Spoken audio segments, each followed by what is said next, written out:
just wait a few minutes for everyone to join. We're live now, so we'll just give a few minutes for everyone to come join. And then I'm just going to tweet this out as well. Oh my gosh, did my title not update? Oh my gosh, okay.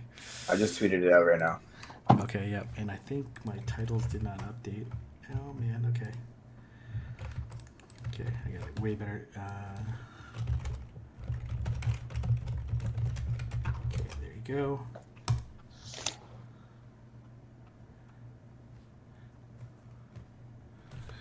All right. Yeah, we're just gonna give it a few minutes, let everyone join. I'm gonna tweet John there.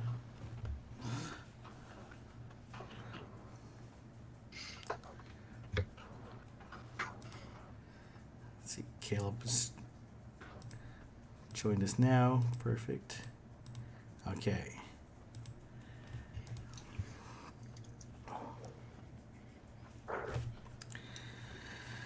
All right, I'm just gonna give it a minute or so, and then we'll start. Caleb, you all right? Yeah. Yep. Sorry about that. No worries.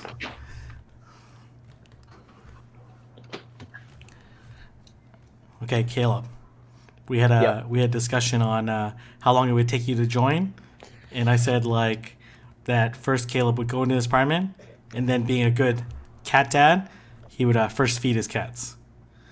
Oh, I did not feed my cats, so. Okay. But I usually open feed them, so there's usually. Oh, okay. Looks like he. Oh. You know, he probably dropped. Feed them. Yeah, he definitely dropped off to feed his cats. So. 100%. So. He's like, oh shoot. Cat took him out because he wasn't eating. Yeah, exactly. Knocked up his stream. So we'll just wait for Caleb to rejoin and then get started there. So, all right.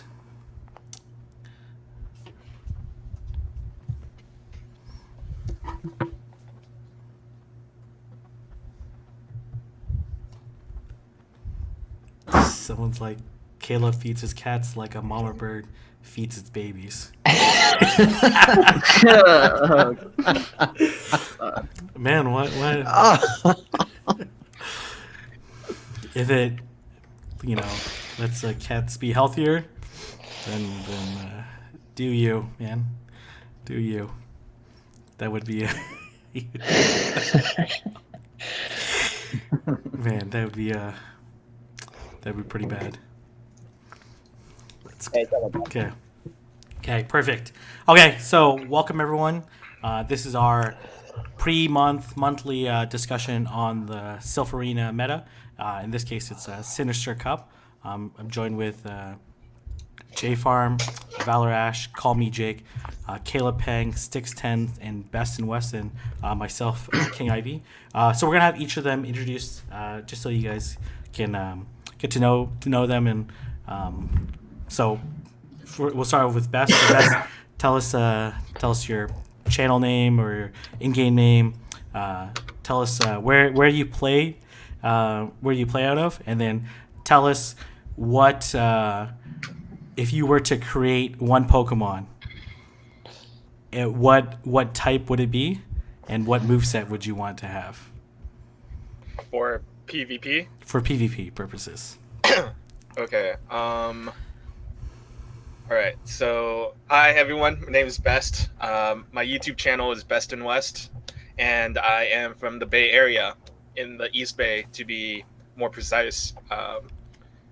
And what else? That's pretty much it, right? And if I were to create a Pokemon, it would probably be Fire Water. Okay. And tell us what moves it would have. You can make it as OP as possible. It would probably have Hydro Cannon. Okay, all right. It would have Counter. Okay, counter for that coverage. And Blast Burst. It would have all three of them. Okay, so you would run counter, Hydro Cannon, and Blast Bird. That's a pretty. Yep, the coverage would be insane. Are you looking at Glass Cannon, Tank, or in between? It'd be pretty neutral. It'd be like in fit between. into any team. Okay, so okay, perfect. So Caleb, we're gonna have you go next. Tell us your name, channel name, and then one Pokemon if you could create it. What type, moves, all that stuff. So my name's Caleb Pang. I am based out of Atlanta, Georgia. My YouTube channel is just YouTube/Caleb Pang. If I were to create a Pokemon, it would be a two-headed cat dragon. So it would be dragon type, dual type with probably fighting type because my cats like to fight each other a lot. Okay. Move sets would be either Dragon Breath or Counter for fast moves, so different usability there. I'd probably do, I'll probably do Acid Spray and Dragon Claw for charge moves. Okay, Acid Spray. Yeah. Nice. Yeah. So you could triple Acid Spray people, Yeah. That'd be awesome. Okay. Yeah. Come, Jake. Hey guys, I'm Jake. You can find me on YouTube at call me Jake, and I am a content creator who I guess I make content. I cover PvP, yeah, all that crap. So Jake, if you were to create one Pokemon, what would it be? Oh man, that's a tough one. It would probably be a dragon, since I really enjoy like the dragon types. I don't know. It'd be a dragon with like 20 heads or some crazy crap. Okay. 20-headed dragon. What moves would it have? Probably Dragon Breath, Dragon Claw, and then what else would I give it?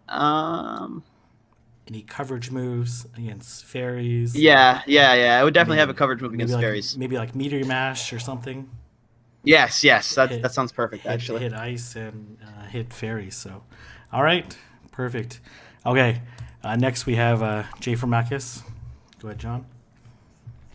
Hey, I'm Jay Farm. I do PvP content creating, and I'm from Toronto, Ontario, the same town as King IV.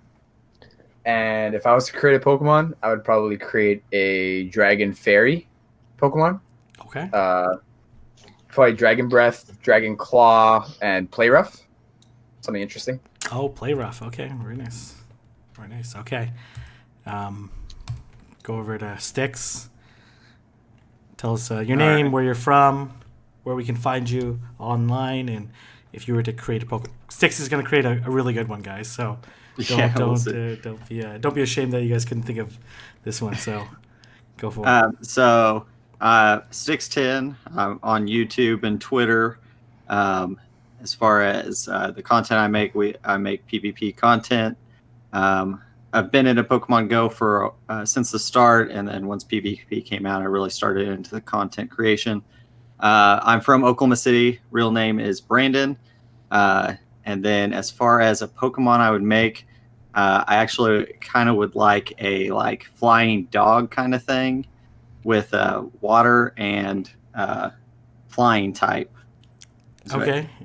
What moves would it have? And then it would probably have, for charge moves, got to have Hydro Cannon, and then Sky Attack, totally ridiculous. And then probably a good coverage move for the fast move, and I can't think. So Earthquake, because you'd be scared of electrics.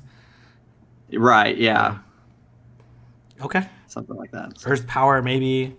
Yeah, maybe Earth Power. What else would cover electrics? I guess that's where you could hit something with pretty hard neutral damage if you wanted to. Right. But Hydro Cannon would probably do that job pretty well. Okay. All right. Great. And I forgot to ask these other people, but would it be a Glass Cannon, a Tank, or somewhere in between? Probably somewhere in between. Maybe a little bit more on the tanky side. Okay. Just because it's got to survive those electric attacks there. Okay, all right, perfect. We're gonna turn over to Mason Valarash. Hey guys, my name's Mason. I don't do a lot of content creation, but I do compete in the Silph Arena. If I had to make a Pokemon, it'd probably be something Steel Flying, just because I love Skarmory. Shadow Claw, Mud Bomb, and Shadow Ball would be its movesets. Glassy too. Okay, yeah, you like those glass cannons, gonna do a lot of damage and really, Mm-hmm. really nuke your opponents. All right, perfect. Okay, well, thank you everyone for joining, and thank you for those everyone on the call.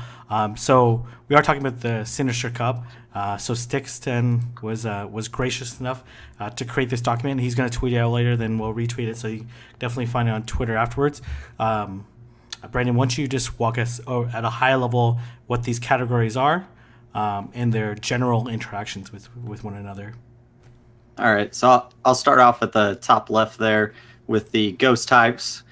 For the most part, what they're going to counter is going to be your psychics, which are on the right there, and then your fighting types. Now, obviously, there are some interactions that are going to be different within that group, but just generally, we've got the psychics. Their main job is to take care of the fighting types, and then you've got the fighting types that take care of the tanks in the bottom left there, and then the tanks take care of the your ghost types and your psychics, with being a few weird interactions there as well between in those groups. And then we've got a couple wild cards there on the side just for your enjoyment. Yeah, no, some of those wild cards are pretty interesting, and we're gonna dive into it in a little bit later. But actually, before we dive into any particular groups, what are people's overall thoughts on this meta? How open is it? How interesting is it? Is it going to be a fan favorite like Twilight in regionals, or is it going to be more one that people tend to avoid like Nightmare, like current Nightmare? Anyone can jump in on this? It's apparently an unpopular opinion, Okay, but all I right. tweeted this out like maybe a couple days ago that I really am getting a lot of Nightmare vibes from this, in the sense that you're able to come back from a bad lead, but from my experiences, at least with my team composition, if you're in a bad lead, it's really hard to come back from that bad lead if you have a balanced lineup.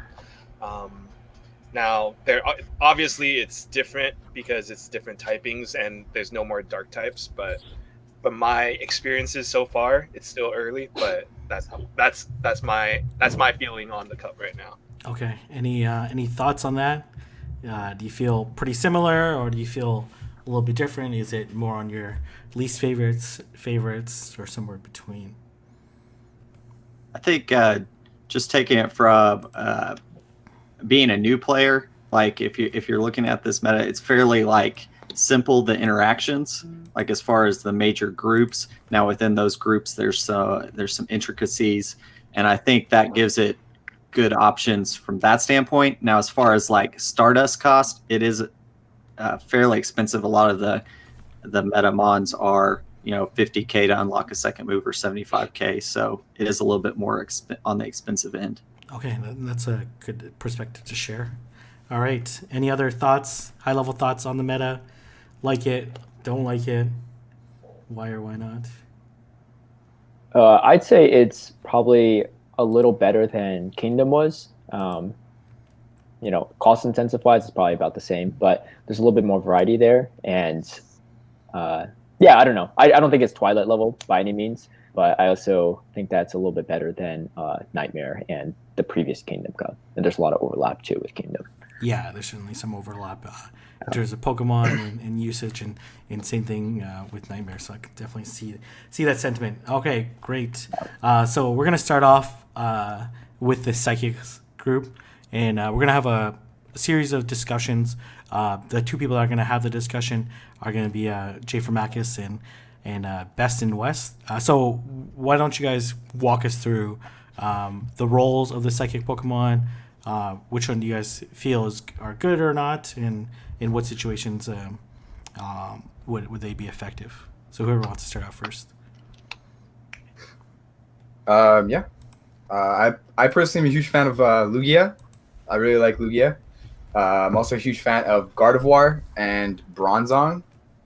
I'm not a huge fan of Gallade or Cresselia, personally. Okay. All right. How about you, Best? What are you liking at the psychic group? I'm actually not using any of those Pokemon in that group right now. I'm Okay. actually using Girafarig. Okay, yeah, we can throw it in. That's But I'm still testing it out. I'm coming out with a video, best breakdown on Girafarig later on. So, but I'll just be devil's advocate and make the argument for Cresselia and Gallade. So Gallade, it has the nuke ability and coverage with Leaf Blade and Close Combat to not only take out the tanks. So that's something that can be really good. Let's say you're farming the fighting types and then they bring out a tank, right? You can get that close combat out, especially if shields are down, knock out that tank in a worst case scenario. And Cresselia can take a lot of damage before it faints. So those ghost types still have to be worried about that Moonblast because they're not resisting that, other than like maybe Haunter or something like that, something with poison type, right? So just as devil's advocate, those are my arguments for those two. all right. Okay, why don't we start off some deep dive discussions into two Pokemon? Sounds like you guys are on opposite sides in terms of potentially debating on is Gardevoir versus Gallade. Mirror type Pokemon, both psychic. Obviously, one's fairy, one's fighting. Sounds like Best you're gonna take Gallade, and then John you're gonna take Gardevoir. So, give me some reasons on debates on why one might be better than the other in this particular meta, and what team compositions you might use them in. You first. Hey, you can go ahead. Okay, so Gallade, right? Gallade is a fighting and psychic, right? So it's going to be resisting Medicham, which is going to be one of the better fighting in my opinion, and also it can kind of farm Bastiodon harder because it's going to be resisting those stone edges. It's going to be resisting Stone Edge and those smackdowns, right? Mm-hmm. So that's something to take into account. It'll be able to get to that close combat easier because it's resisting those smackdowns. Also, Leaf Blade is a great coverage move, especially if you like knocked out a previous Pokemon and then they bring in Poliwrath or Empoleon. You can get a Leaf Blade off. I don't think, other than Alolan Marowak and Drifblim, there's nothing else that will resist Leaf Blade completely. Everything else is neutral. So, and Mawile, but other than those three, like Leaf Blade will hit neutral damage, and it's just a great low cost, high DPE move. And I think the only downside is that it's squishy, and if you can play around that, I think Gallade is a great Pokemon to just fit in as a confusion user with good coverage. Yeah, I think they have the same stats, so they're going to be the same level squishiness. So it's certainly going to be a problem for either one, and certainly Gallade's ability to hit the tanks with super effective stab damage is certainly one of the reasons to run it. But I'm sure John is itching, as he is right now, to talk about his girl Gardevoir. All right, my homie Gardevoir. Yeah. All right, so Let's do it. all right, so with Gardevoir, the thing about Gardevoir is you can counter the fighting types just the same way as Gallade does. Gallade, yes, counters the like anti-flyers, like the steel types. But the thing about Gallade is that it just gets ruined by the ghost types, right? While Gardevoir does have Shadow Ball, where it does have a way to be able to counter the other ghost types. Not to mention, like, I'm obviously going to try to keep this short and sweet, but Gardevoir beats Gallade. So. Okay. so. Okay. Yeah. No. Certainly picking up the ghost types, and what moves are you running on your Gardevoir? Right now I'm running Charm, Shadow Ball, and Dazzling Gleam. Okay. Oh, interesting. No synchro noise. Sorry, Synchronize.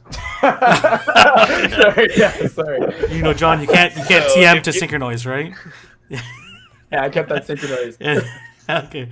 The thing is, if you're running Charm, you're probably never going to really get to a charge move, considering how squishy these guys and gals are.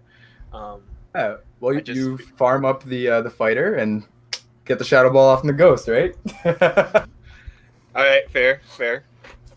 All right, and then as well, if people aren't keeping track, they might still shield a secret noise. So who knows? Okay, great. So why don't we go a little further? To Bronzong and Claydol had a really interesting role in Nightmare, but they're kind of like in the backseat in terms of the psychic types in this discussion. But I think they certainly have a lot of viability. So who wants to advocate running either Bronzong or Claydol, and then who wants to advocate not running them? Thinking that's it's not the right fit for this meta. John and Best, you guys are still on the spot. I will advocate for bringing in Claydol over Bronzong. Okay. All right, then so, I guess I'm gonna go with Bronzong. Okay. All right. Or you guys can choose not to bring it. I'll choose to bring it Okay. unless Okay. You have a No, preference, that John? sounds good. Okay. So walk me through why Claydol over Bronzong.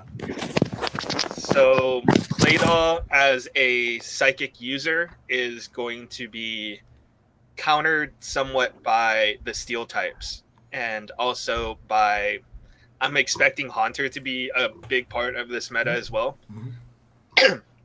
So Claydol with those ground moves are going to be able to deal super effective damage to those steel types on the bottom left, which is huge. And using those confusions and to get to it is going to charge up relatively fast. I think having that earth power, it just doesn't allow those steel types to farm it as hard. I don't know. Also, I think against the rest of the fighting types, it'll perform better, other than Poliwrath. But that's just my that's my spiel. Okay, because it doesn't have the neutral because of the steel typing. All right, and then you're advocating, if you are going to run Claydol, confusion over extrasensory. That's kind of I haven't done too much research, but if I were just off the top of my head, I would use extrasensory, but I haven't done too much research into it yet. Okay, all right. Okay, John, tell us why the Freedom Bell's the right choice over the Medidai. The Bell. Yeah. The Bell. All right, so we have confusion, of course, right? You're gonna be able to do some damage to the fighters, but then you also have Psyshock, right? And Psyshock will be able to do some decent damage again to the fighters, but also the ghost types. And then, of course, you have Bulldoze. Bulldoze will be able to do, of course, the damage to the anti-flyers, Bastiodon, Steelix, Probopass, Empoleon. But I find with Psyshock, you have a better chance of you have more coverage in a sense. Okay, so you have like a coverage as opposed to Claydol's second move, which is probably going to be Gyro Ball. Exactly. Okay. All right. I think those are both excellent points. And then last one on the psychic discussion, unless you guys have any else you want to add, is if you guys are going to run Cresselia, I don't think any of you guys particularly like Cresselia, but if you did, Confusion or Psycho Cut, and then what of the two of the three charge moves would you want to run? And You first this time, John.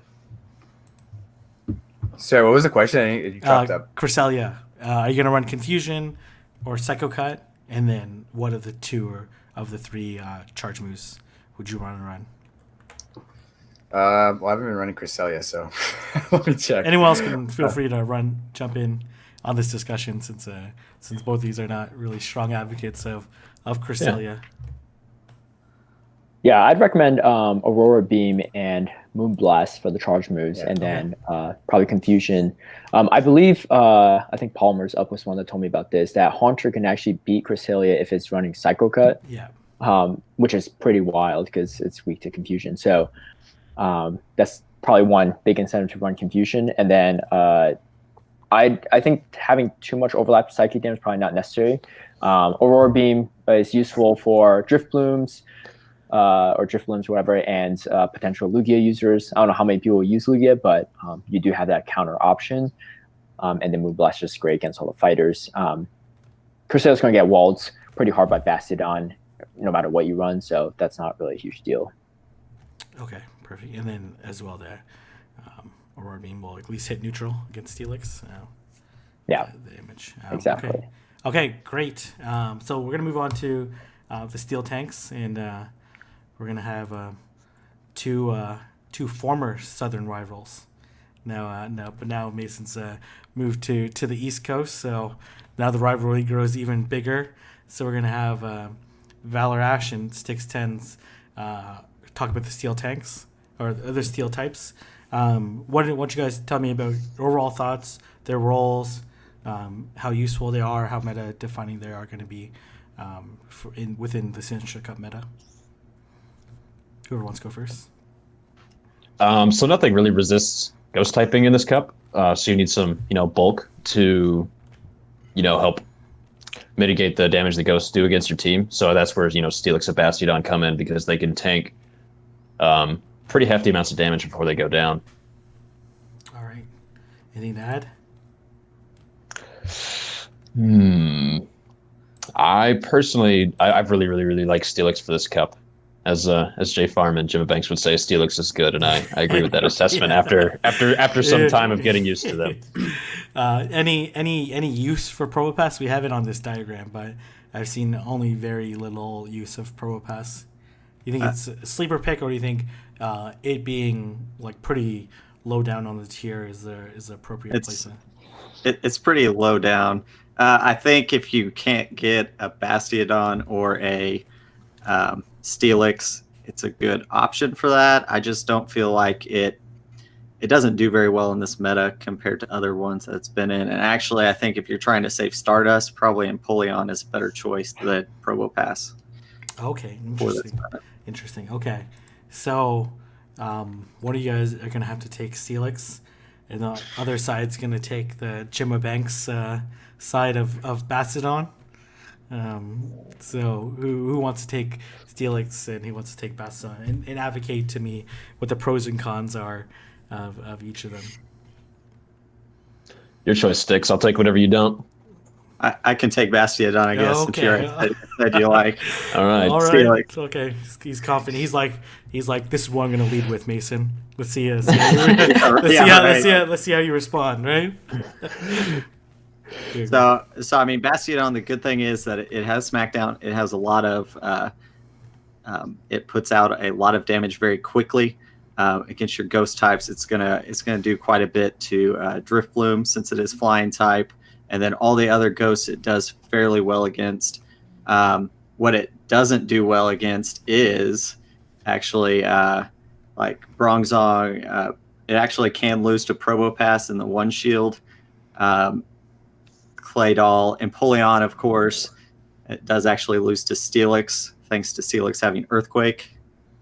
And then Poliwrath, all your fighters, it's going to lose to that pretty hard. But I think it just puts on a lot of pressure. The problem with it is it takes a long time to get to the charge moves. And so because of that, it can't put on as much shield pressure as some other Pokemon can. Okay. And certainly it's tankier than Steelix.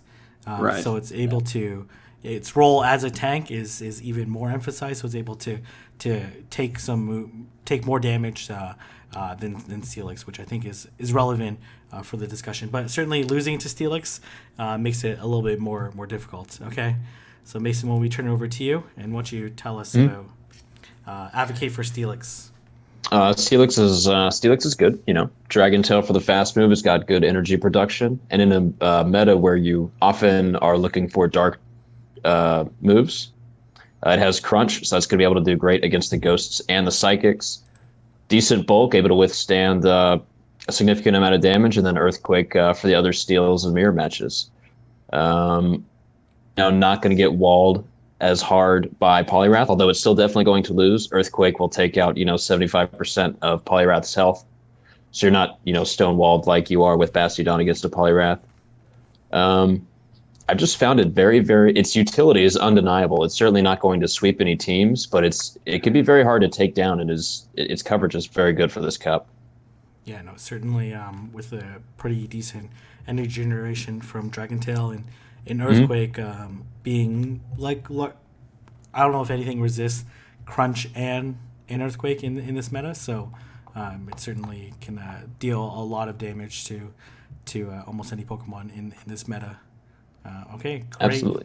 Great. Any thoughts on or potential use of including both Steelix and Bastiodon on your team of 6? Or do you think that's overkill, or do you think there are some legitimate plays for both? I've tried to run like a sacrificial swap strategy, with 2 steals in the back and a little Marowak in front. You try and draw out their Poliwrath or something like that, but the problem is I don't know. Once Poliwrath really gets going against one of the steel tanks, it's incredibly hard to stop. So I abandoned that strategy pretty quickly. Okay. Yeah, I think it loses so hard. I don't see running both of them on your. You could, I guess, to keep people guessing of which one you're going to bring in, but I don't know if that's worth a spot on your 6 to use just for that. Right. Yeah. I don't know what Pokemon you would potentially scare away with if you ran one or the other. If you guys can think of one, or anyone else knows of any particular meta matchup that it picks up. I can't even think of one right now. Yeah, you would certainly guess. And the fact that you can't, Poliwrath is very difficult to farm, especially after it's ran to a bunch of energy.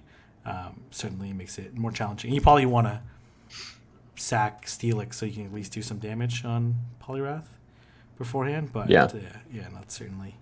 All right, okay. So Styx was talking about this a little earlier on. Run Empoleon or not? Is it? It certainly got some of that what's trying to think of equivalent Pokemon that got some hype, but maybe fizzled out later on versus another Pokemon. So like Mercargo in first round of Boulder, I think got some initial hype early on, then that kind of fizzled out. Is it like Mercargo, or is it something like a Gallade in regionals where it got some hype early on and then actually ended up proving itself being pretty useful? So where do you see Empoleon falling in? I'll take the pro side here. Okay. I feel like it. You're getting that a lot of fast move damage, and if they're not prepared for it, it can do quite a bit fairly quickly. You are countering, the top ghosts in this meta, except for I think Drifloon. I think it loses to Drifloon if I remember right. And then you are countering some of your psychic types as well, just depending on what they run. Claydol is going to lose to it, and stuff like that. You're still losing to the fighting types, but the only potential problem, or the biggest problem for Empoleon, is that it doesn't really get to the charge moves ever. It's not super tanky, and it goes down fairly quickly because of that. All right, Mason, any thoughts on Empoleon? I did a lot of testing with it early on, and initially it was so-so, but I think I'd rather honestly just have Steelix in the game, and it's just another liability for Poliwrath, which is looming over the entire cup. And I'm also just not a fan of the low energy production that it provides, and the expensive charge moves. It doesn't ever seem to get there more than once in a game. Do you think how much more viable For sure. will it be if it had Hydro Cannon? It'd just be doubling up on the water damage, which in this cup I think would be a lot better, but I personally haven't simmed it with its Community Day move yet. Okay. I did actually, and it picks up a few key wins that it ties with now in the one shield. So it does a little bit better, but it's still not. It's not going to break the meta or anything if it were to get a Community Day move. Obviously, it won't during this cup, but for later on. Okay, great. So some really good discussion. Seems like Steelix is going to come out on top. Sorry, Jimma. No, that's heartbreaking news. And Bastion can have some uses, but you're not gonna see it as often as Steelix. So certainly Steelix is gonna be one of the meta defining Pokemon, something you have to really watch out for, because it certainly can just do a lot of damage and no matter what matchup it can do, and one of the very few Pokemon that can stand toe to toe with the ghost types. Right. All right, perfect. Okay, when we turn it over to the fighting types, we're gonna have Call Me Jake and Caleb. Be careful, Jake, because Caleb's cats are fighters that we've seen learned, right? So if Sure are. if you take them down, you might end up with some scratches. So why don't we just go over either you or both of you? Why don't you just walk us through the role of the fighting Pokemon, your thoughts on them, how meta defining are they in this cup? Sure, I could take this. Yeah, so I think their biggest role is really to take down the steel types that are pretty much wall off a lot of the ghosts and psychics.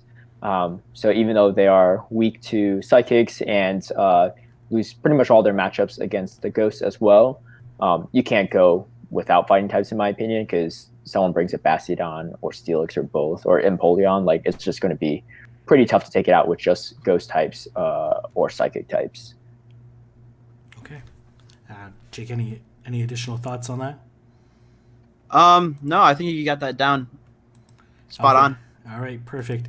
So one early round debate is around Poliwrath. So we've already hinted at that's how good Poliwrath is. It's been mentioned multiple times already in the discussion around the other components of the cup. So the first one is Mudshot or Bubble. Who wants to take advocating for Mudshot, and who wants to take advocating for Bubble? I'll take Bubble just because I don't advocate Mudshot. But Bubble's just a good neutral damage with stab as well. I was running Mudshot initially just to like kind of test it out, but it just doesn't close up as many matchups as Bubble does. Even though Bubble generates energy a little bit slower, those the Bubble damage can really stack up, especially against Haunter, against Alolan Marowak. Both, I would say, pretty early picks that people really liked, but also against Drifblim as well, just because being a flying type, like the Mudshot just doesn't do that much damage in general, and then also resisting ground moves is just not a good time for Poliwrath. So Poliwrath definitely can close up some matchups there with Bubble. All right, perfect. So Jake, talk to me about Mudshot. Yeah, so if you're running that quick move, you're gonna want to run Hydro Pump. Okay. And then the other move you want is Power Up Punch. So, it's not the strongest quick move ever because, I mean, if you're against like any of the ghosts, it's doing 0 damage. If you're against like the psychics, it's doing pretty much like nothing. It's not the strongest of quick moves out there, but the one part of running that is the Poliwrath matchup, which you do win.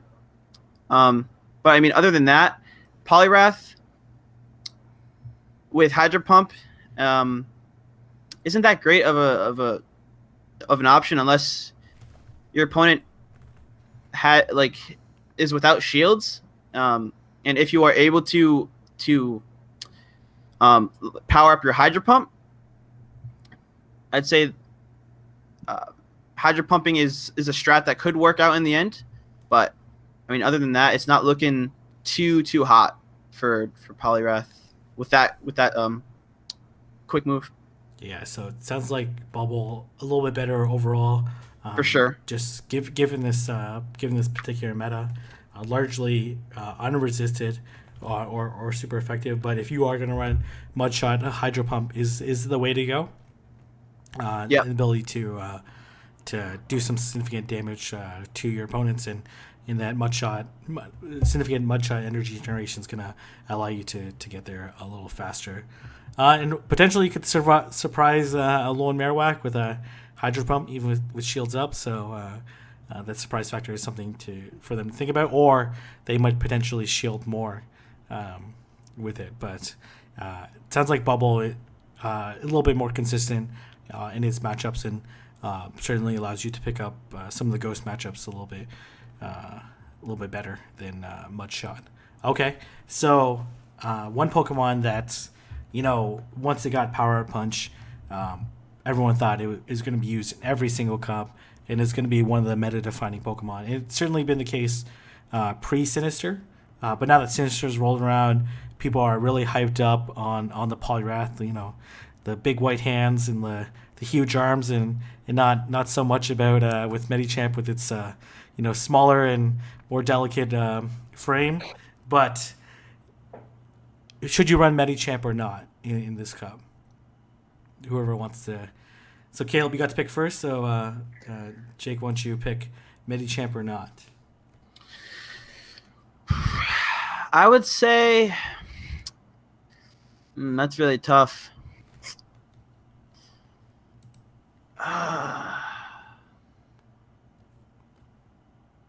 Yes, but I also want to say no at the same time. Okay, just pick one and argue with it and debate it. Yes. Okay. Tell me why. All right. So for one, for starters, its matchups with the fighters aren't that great. Except with the Ice Punch that's boosted, it's able to take out things like Haunter and in the Blimp. Other than that, though, it's obviously able to completely just wall and just wall the tanks like Steelix, Bastion, Probopass, etc. And opposed to Poliwrath, it's slightly better against the Confusion users, like Bronzong and like Claydol, Cresselia, and like any other users. And it's also able to win the matchup against Poliwrath. It's able to win against Hitmonchan, against Toxicroak, and against Lucario as well. As long as you don't get hit by the Shadow Ball, that is. Yeah, so it's kind of like the king of its own group. Yes, that's one positive it has going for it. And the Psychic typing both hurts and helps it. In previous cups, it's certainly helped it, but in this cup, it might hurt it a little bit more just because those ghosts aren't in check. Okay, Caleb, tell me why you should leave your Medicham at home. Yeah, definitely. Even though it's probably the best fighter in terms of against other fighters and against the steals, it's just in a really bad matchup with pretty much all the ghosts and a lot of the psychics even. It just doesn't have an easy way out, especially because, I would say most of you are using counter. If you're not using counter and using cycle cut, that's kind of a different story, but you're going to have a hard matchup against the steel types. But assuming you're using counter too, like pretty much most of your moves, if not all of them, are resisted by the ghosts. Especially Alolan Marowak.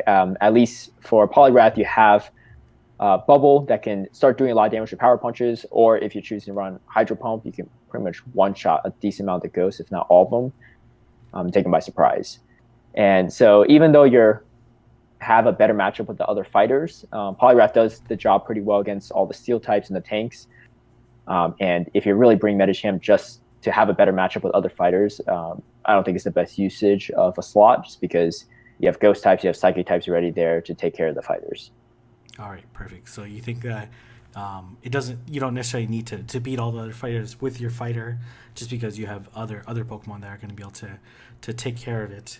All right. Staying on the Medicham discussion, what, and anyone feel free to add their points or thoughts on this. Every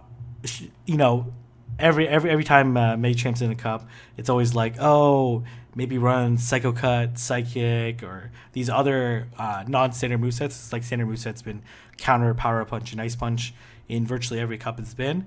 But given that the Ghosts double resist, or sometimes triple resist in Drifblin's case, Counter, is there what are the potential matchups or considerations or usefulness of running Psycho Cut and or Psychic in its moveset? And again, feel free anyone to jump in or add their points. Sorry. Can I talk on the last topic real quick? Oh, sure. Yeah. Go ahead. So something that I was considering is actually putting Medicham into my lineup. It seems like Medicham's lost a lot of traction in terms of picking a fighter, but if you're going to run a secondary fighter, I definitely think Medicham has a spot. And the main reason why I think it has a spot is because it beats Poliwrath. Because of how strong Poliwrath is in this meta, I almost feel like Poliwrath defines this meta in a sense. And being able to defeat Poliwrath is just it's so powerful, and also being able to cover the tanks as well, which is the main, according to the infograph, is the main purpose of the fighters anyways, because you're already like sacrificing it to like the ghosts and the psychics pretty much. Okay, great. I think that's a really good point, and that if you're going to bring a second fighting type, then Medicham seems like the way to go, which I think is probably the case. And interested in hearing other people's point of view after we cover Psycho Cut Psychic. Anyone riding that train? I will say, I know. So I think For the Battles got me with that Psychic on one match. She had saved up quite a bit of energy, and I was sitting there like, man, is she running Psychic as soon as she hit that? And then sure enough, it knocked me out. I mean, I could see it as a surprise factor. You're going to get it one time at least. I don't know if Psychic overall, though, helps you win necessarily any battles over Ice Punch once it gets powered up and going. Okay, any thoughts on that? Or does it sound like I did scrim with somebody, Richie from the UK, I think the second highest today, and he was running a Psycho Cut and Psychic, and it was both interesting and it was interesting and not interesting in the sense that it certainly hit interesting from his perspective, interesting from my perspective, I should say. It certainly hit almost, I think he had double powered up punched Medicham, and he Psychicked my full health Alolan Marowak, and I honestly thought I was going to get KO'd, but I survived with a sliver of health and just hexed him down and ended up winning that matchup. So it certainly hits the ghost super hard, especially after being boosted, and Psycho Cut allows you to get boosted up really quickly. But it was also kind of weird in the sense that I had a Steelix with a shield, and I honestly thought, I'm like, man, I'm going to lose, right? But after he hit his first power punch, I looked at how much health my Steelix had, and I thought he had undercharged his power up punch. I'm like, oh, that's a clever strategy. Then I just realized that almost all the damage is coming from power up punch, and none of it's coming from Psycho Cut. So I was actually able to double Earthquake and ultimately take out his Medicham, which is interesting.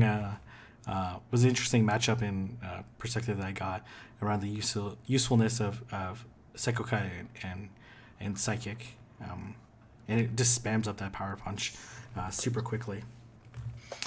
All right, perfect. Okay, let's go on to the last topic, and I'll let anyone talk about the ghost types, what you think their roles are, what your favorite 1, 2, 3 ghosts are. Who wants to start? Or you guys are all gonna ghost me on this one? I was actually really hoping I was really hoping that no one's gonna say anything initially. Wow. So I could totally drop that line. So How long were you holding on to that joke? I was like, please, no one say anything. So I can okay, but seriously, tell me what the roles of the ghost types. We kind of like can deduce it based on everything he says. But which ones are you favoring? How many are you bringing, and which ones are you bringing? I'll start. I'm a huge fan of Drift, and the main reason is because you have that Ominous Wind. That's much faster to get to than a lot of the other charge moves the ghosts have, and you have a chance for a boost.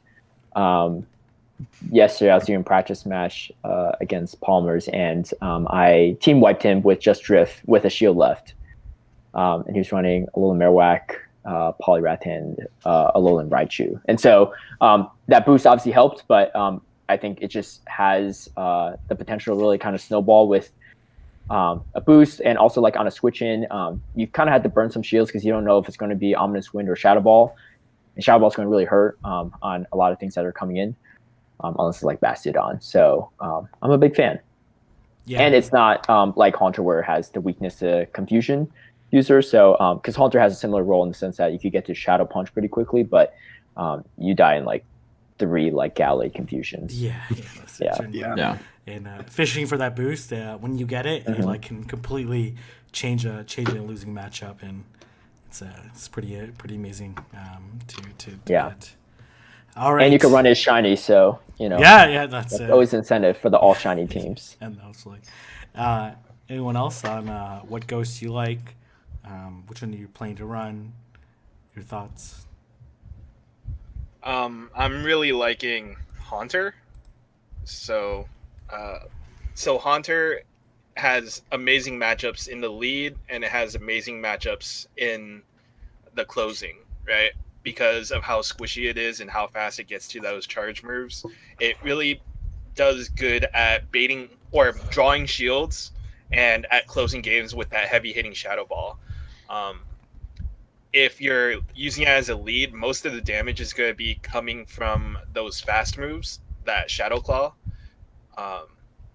And if it's if you're using it as a closer, one Shadow Ball from Haunter will knock out pretty much anything that's not a tank, right? So a fighter, a ghost, a psychic will all pretty much fall to one Shadow Ball. Almost.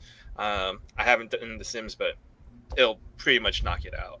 So I'm really liking Haunter. It does take some finesse to get around how squishy it is, but if you can master it, or you can play your way around how squishy it is, I think it can be a very powerful weapon.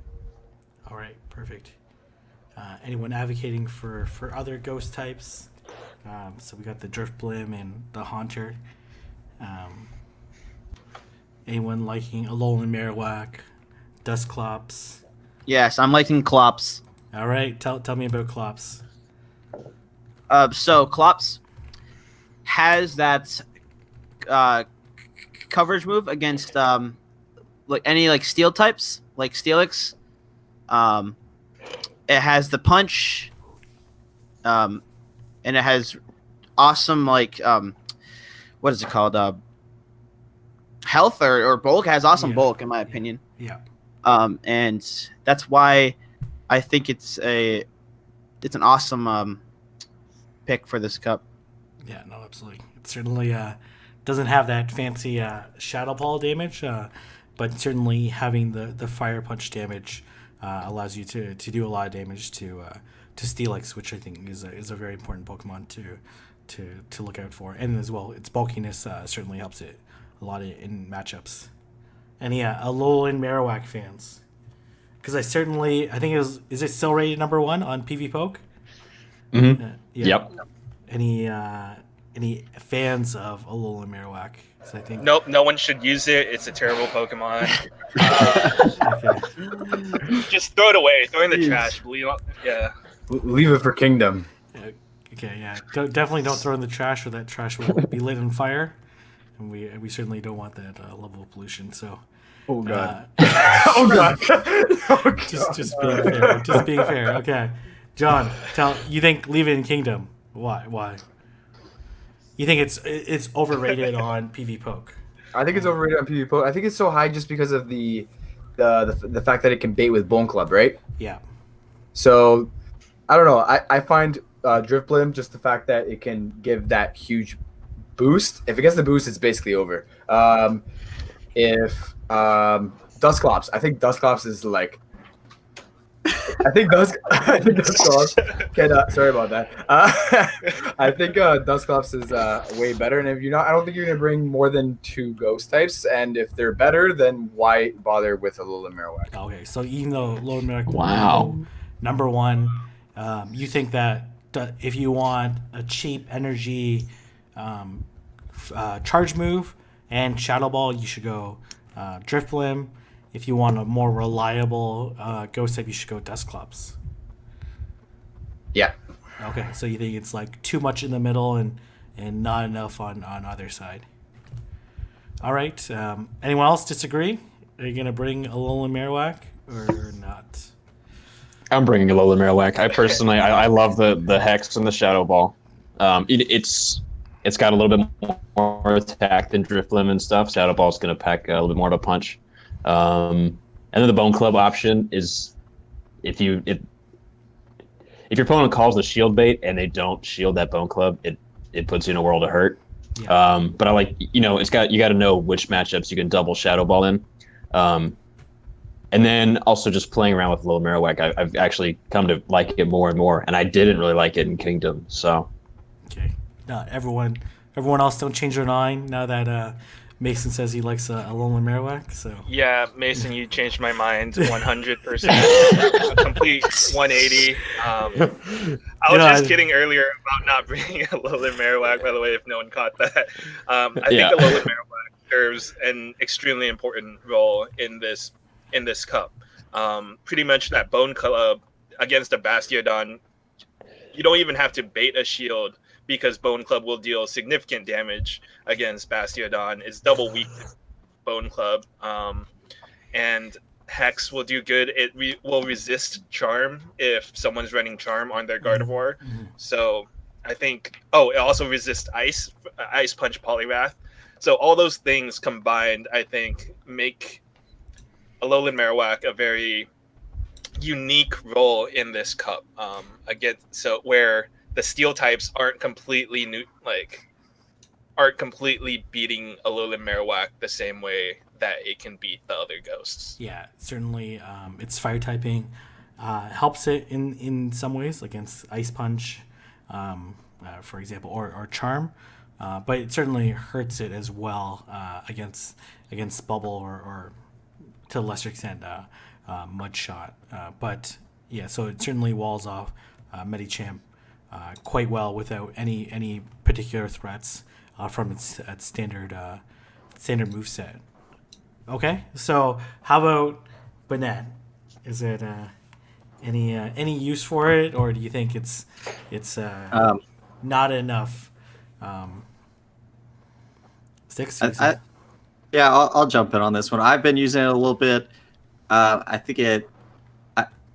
feel like it's a little bit bulkier version of Haunter, basically, with a little lower attack. So it can stand for a little bit longer, and it's not weak to the psychic moves, so it allows it to go up against the confusion users a little bit longer. Obviously, it doesn't have the shield bait that Haunter has. You don't have Shadow Punch on it. You basically just have Shadow Ball, and you've got if you run it with Thunder, it can get Poliwrath or Drifblim if they don't shield that. So it has some merit if that's an option as a ghost. It's probably obviously not one of the top ranked ghost types in this cup, but I think it still has viability in it. Okay. All right. Does anyone know how much more Shadow Ball Thunder does over Shadow Ball against Poliwrath. Are they both gonna KO? Someone can look that up for me. Yeah, I think that's certainly a good point.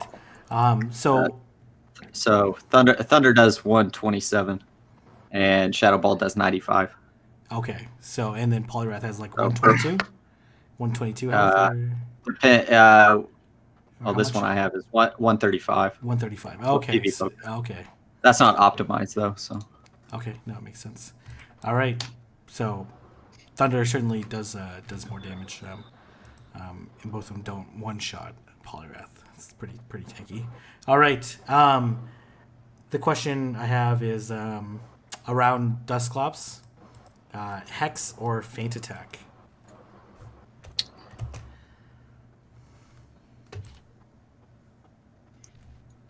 Okay, I'll chime in, but I'm just going to be repeating what you said in your video. So, Feign Attack is really good in the sense that it hits harder as a fast move, so you don't have to rely on those charge moves, which is good against, let's say, I don't know, something that hits hard itself, like a Haunter or something.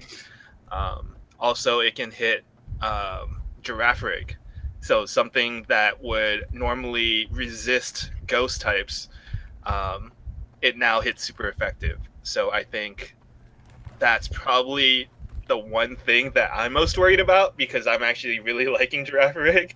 So when I watched that video that you made, I was like, I need to watch out for Feign Attack Dusclops, because that affects me as a Girafarig user. Yeah, no, certainly. I think one thing I missed in my video, which I'm going to create an updated version of it, is that Hex certainly allows it to have a better matchup against Poliwrath than what Feint Attack does, because obviously fighting Pokemon resist Dark.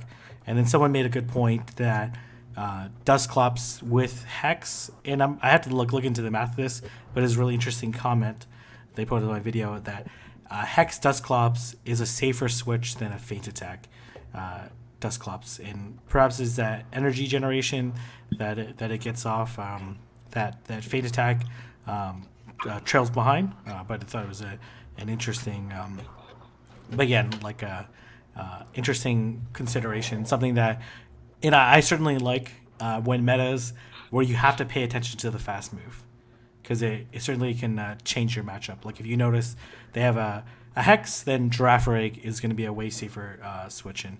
If they have a Feint Attack, then Poliwrath is going to be a safer switch in against a Dusclops. So I certainly like it when you have to pay attention and look in, and then that perhaps changes how your team lines up against your opponent's team. Okay, great. Haunter. So Haunter, I would say one of the most coveted legacy Pokemon, and there doesn't look like there's anything in Gen 5 that kind of like replaces Haunter. Like we see some of the Gen 5 like Legacy Magneton might get replaced, obviously different typing than Stunfisk because of this similar movesets, but Legacy Haunter, can you run without Legacy Haunter?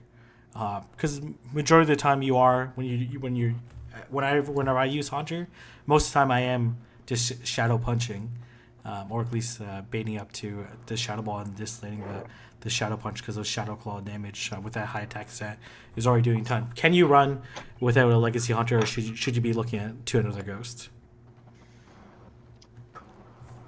I think you should be looking to another Ghost. I suppose the main draw of Haunter is that immense attack and the unresisted Shadow Ball. So I think that Drifblim is a nice suitable replacement for Haunter, and not even that Haunter needs to be replaced. I think that Drifblim is solid in and of itself, because it doesn't have that shared confusion weakness.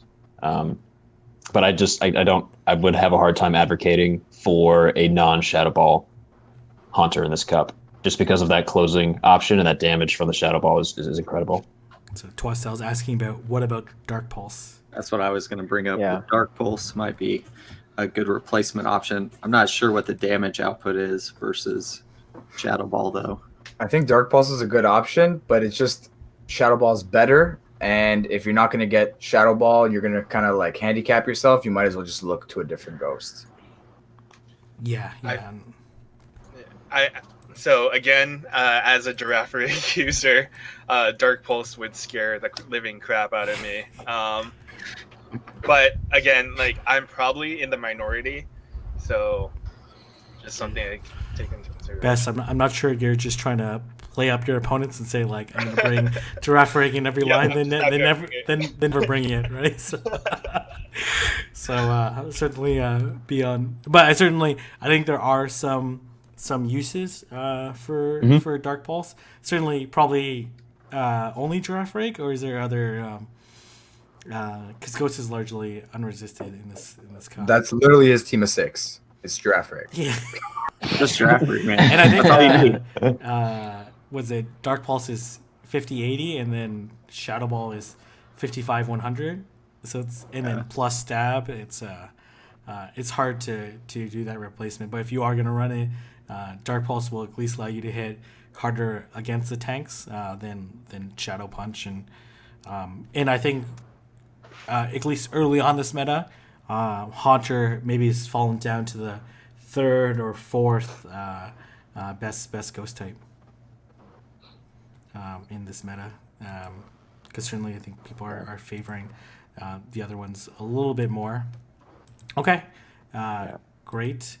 And as well, your opponent might not even know that you're not carrying a Shadow Ball on your Haunter, so just using it for the bait might be enough. Okay, why don't we move on to Wildcard Picks? So we have 3 wildcards here. In best case, one of them is the meta-defining Pokemon in Girafarig.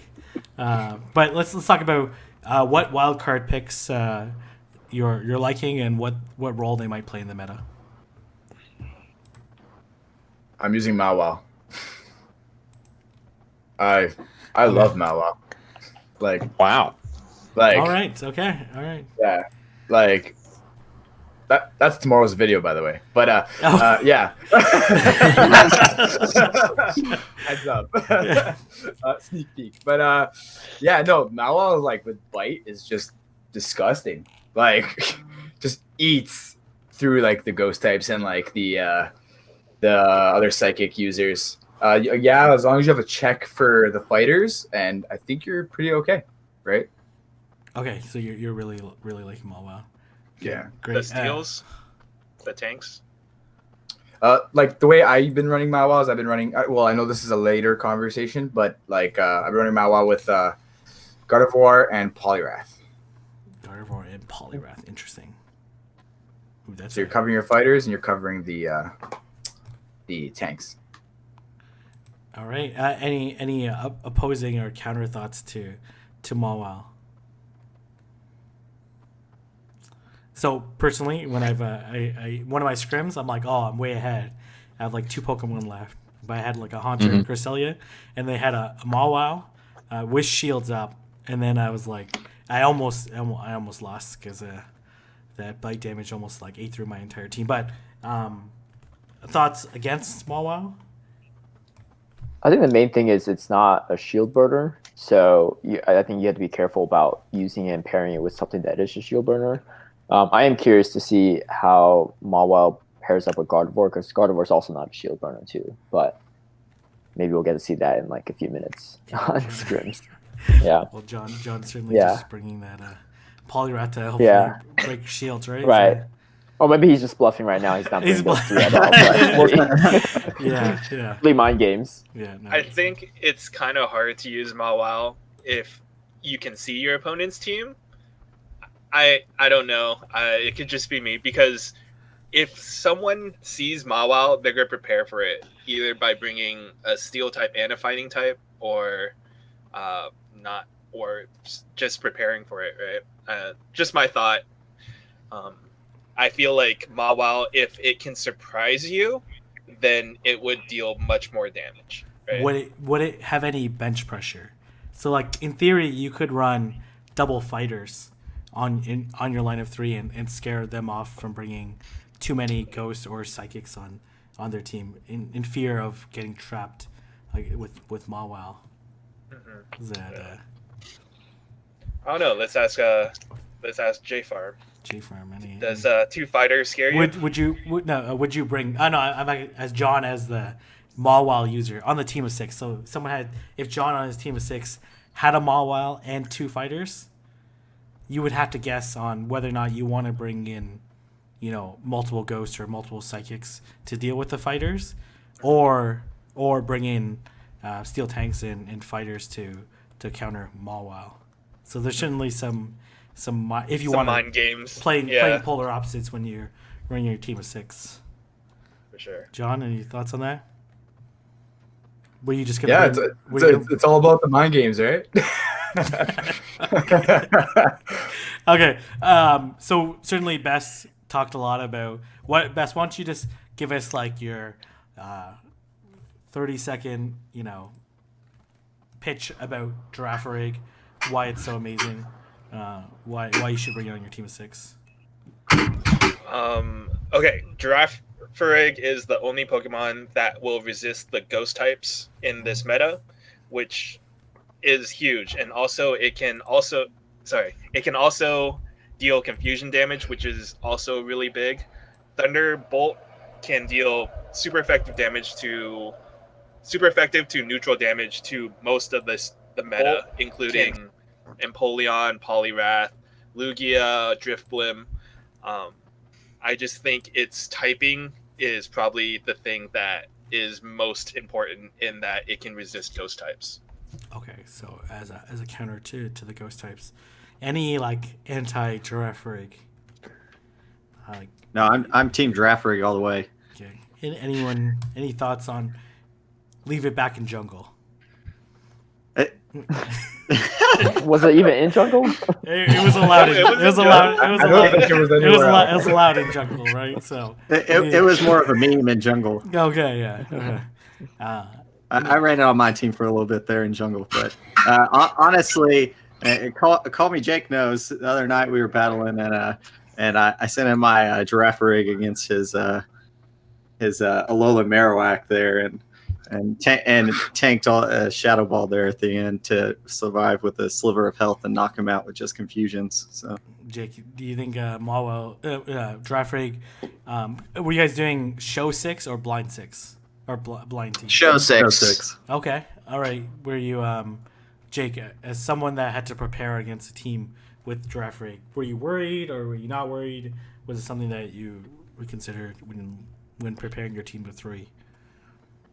To be honest, I wasn't really like I saw the pick, but I was not actually like expecting him to use it. Okay, so you thought it was more of a bluff pick. Yeah. And then after encountering it, do you think it was overrated, underrated? I think it's kind of like a sleeper pick right now. I think some people are viewing it with like interesting considerations, and some people are really hyped up on it. Some people are not so much buying into it. Yeah, I'd rate it as a sleeper for sure. Okay, all right. Any other wild card picks? Alolan Raichu. I don't even know what else is in Sinister that would be a wild card pick. Frostlass. Frostlass maybe kind of on the fringe. I know a lot of people have been asking me about Fortress in Sinister Cup, so I don't know if you guys had any thoughts on Fortress in this meta. Okay, yeah, Fortress, Wormadam Trash, similar. Any thoughts on Fortress? Or is this like, is the core meta almost the entire meta? I think Fortress can cause problems for people that aren't prepared for it. Just because it resists those psychic Pokemon, right? And deals super effective damage back other than Lugia. And it can resist, it's neutral to a bunch of the fighting types. And Bug Bite deals decent amount of damage and it also has Earthquake. It's again, I don't think it's really in this meta that well. It doesn't fit in this meta that well, but it's kind of an off meta pick, right? It can surprise people that aren't prepared for it. Okay, all right. I think one other wildcard pick that we haven't talked about is Legacy Primate with Cross Chop and Night Slash.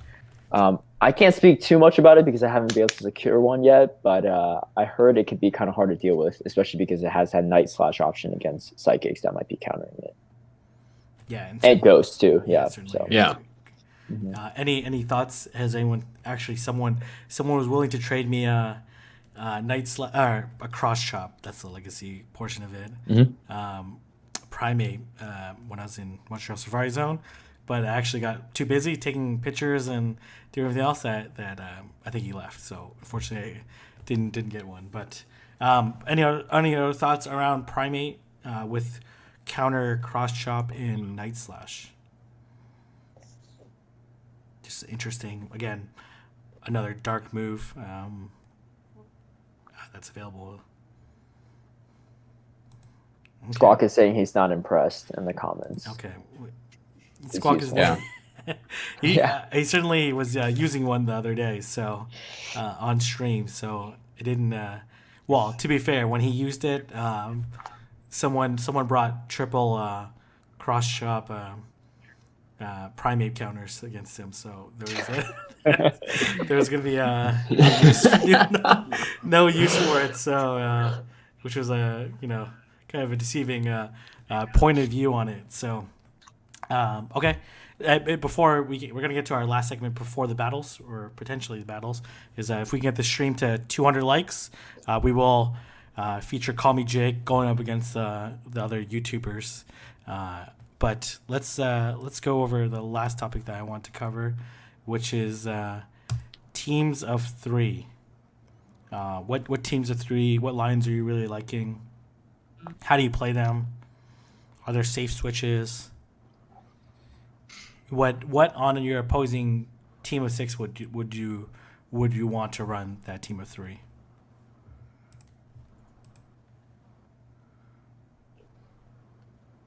Oh yeah, actually one more. Twastel brought up a good one. Tristan, how about Slowbro? I'm assuming with Confusion or Water Gun. What are people? I think you gotta be Confusion. I think Dark Matter Wolf uses it, so I know I don't like it already. All right.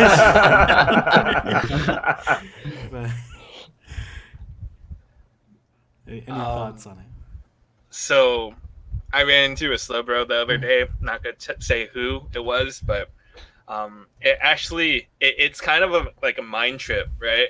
Because what counters the Psychics really well? A Crunch Steelix, right? But when I think of Slowbro, I think water immediately. I don't think of Psychic first.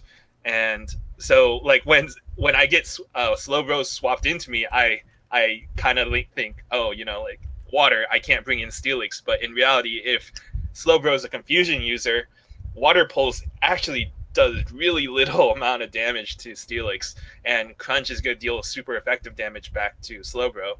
So it's kind of like a mind trip, because if it is running water, though, a water gun, then putting in a Steelix is just going to be a terrible move.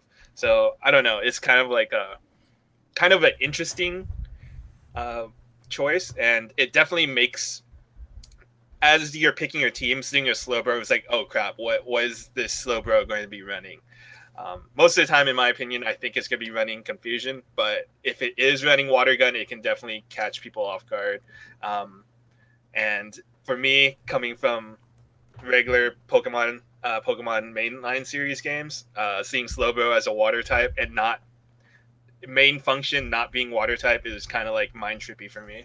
Okay, so if someone were to run Water Gun, does it allow it to beat its fellow Psychic types? Or I haven't scrimmed this at all, or sim this at all.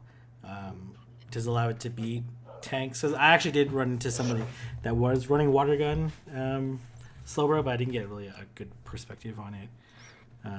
Does anyone know? And also, Tristan's also pointing out that Toshi is also running Slowbro on his team of 6. So, but Toshi always runs difficult lineups, so Something to take consideration. Just summing it real fast. It looks like Water Gun beats Claydol, Empoleon, Lugia, Bronzong, Steelix, Metacham. And that's it.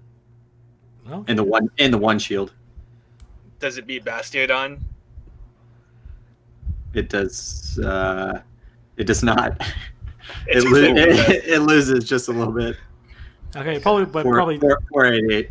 Okay, probably does better That's pretty than close. that's pretty close. That probably does better than what Confusion does. So, Water Gun might be an interesting set, but Confusion's like a really good move. So, Water Gun is kind of like the baseline of what people consider like average moves. So, kind of fall in the middle, but something for people to consider.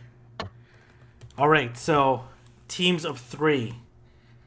You can choose to include Slowbro or not. Which ones are you guys liking?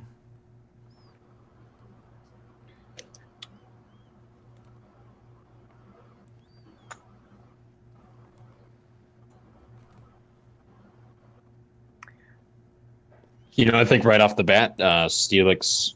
It's really hard to go wrong with Steelix, Poliwrath, and then Alolan Marowak or another Ghost. I think that's like the typical starting place, at least for me in my team building. Yeah, I think that's like a very meta team. Right, that's like the standard. Yeah. Yeah, certainly each of these Pokemon can handle the roles and have like interesting movesets and considerations on them, and can certainly deal with Marowak's Bone Club in case they run into Bastiodon. Obviously, Bubble on Poliwrath and Earthquake on Steelix. I mean, there's a reason why those Pokemon are so good. All right, any other teams that you like? You know how I said at the beginning of the stream I was getting nightmare vibes from this cup, and because I was getting nightmare vibes, I've been like kind of play testing unbalanced teams. So 2 Pokemon that have like similar roles. So one that I've found somewhat success with is Haunter, Steelix, and then Alolan Marowak. It just makes it so that your opponent might think that, oh, they got rid of the ghost type, but in reality I have another ghost in the back, so I don't know, it's just something that might surprise your opponent. Okay, so running a double ghost strategy is a good consideration. All right, how about running anyone liking double fighter strategy? Because I certainly seen some people scrim with double fighter. Obviously, you wouldn't want to run double fighter if you went to double ghost, but any thoughts on that particular lineup? I've run it before. The only reason why I haven't really mentioned my favorite line of 3 is I almost never go in with a preset 3, so I just like make it from scratch every time, which sometimes works and sometimes really backfires. But I've done double fighter against a Bass and Steelix, like in the same line, in the same 6 against an opponent that way. Yeah. They didn't end up bringing either of them, to be honest, but I was still able to win with Steelix as a third. So yeah, I mean, Poliwrath having that water, that bubble damage can definitely shore up a lot of matchups against the Ghost. And so I don't know if it's the best line, just because in that matchup I didn't even end up using Metacham before I took out the other 3. But I think it's definitely a possibility to throw some opponents off. Okay. All right.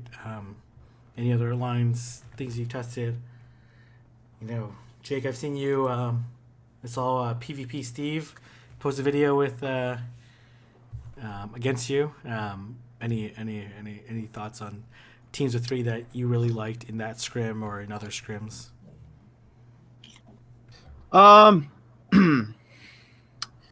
I'd say I like Poliwrath, Clops, and then probably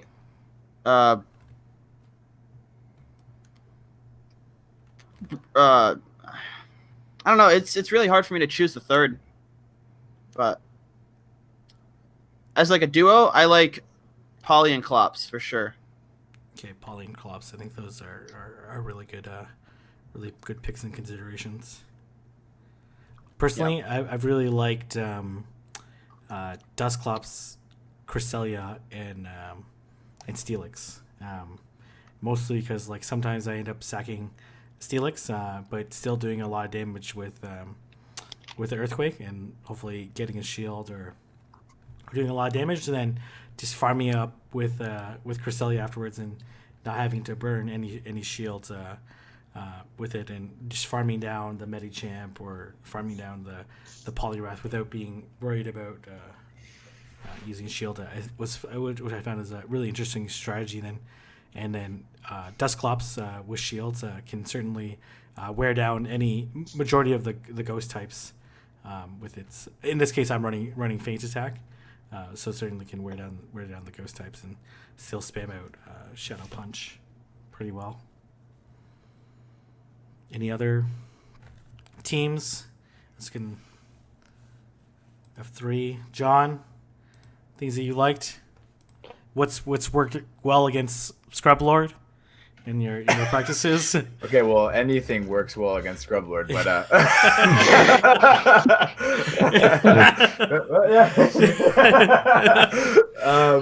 but no, I told you.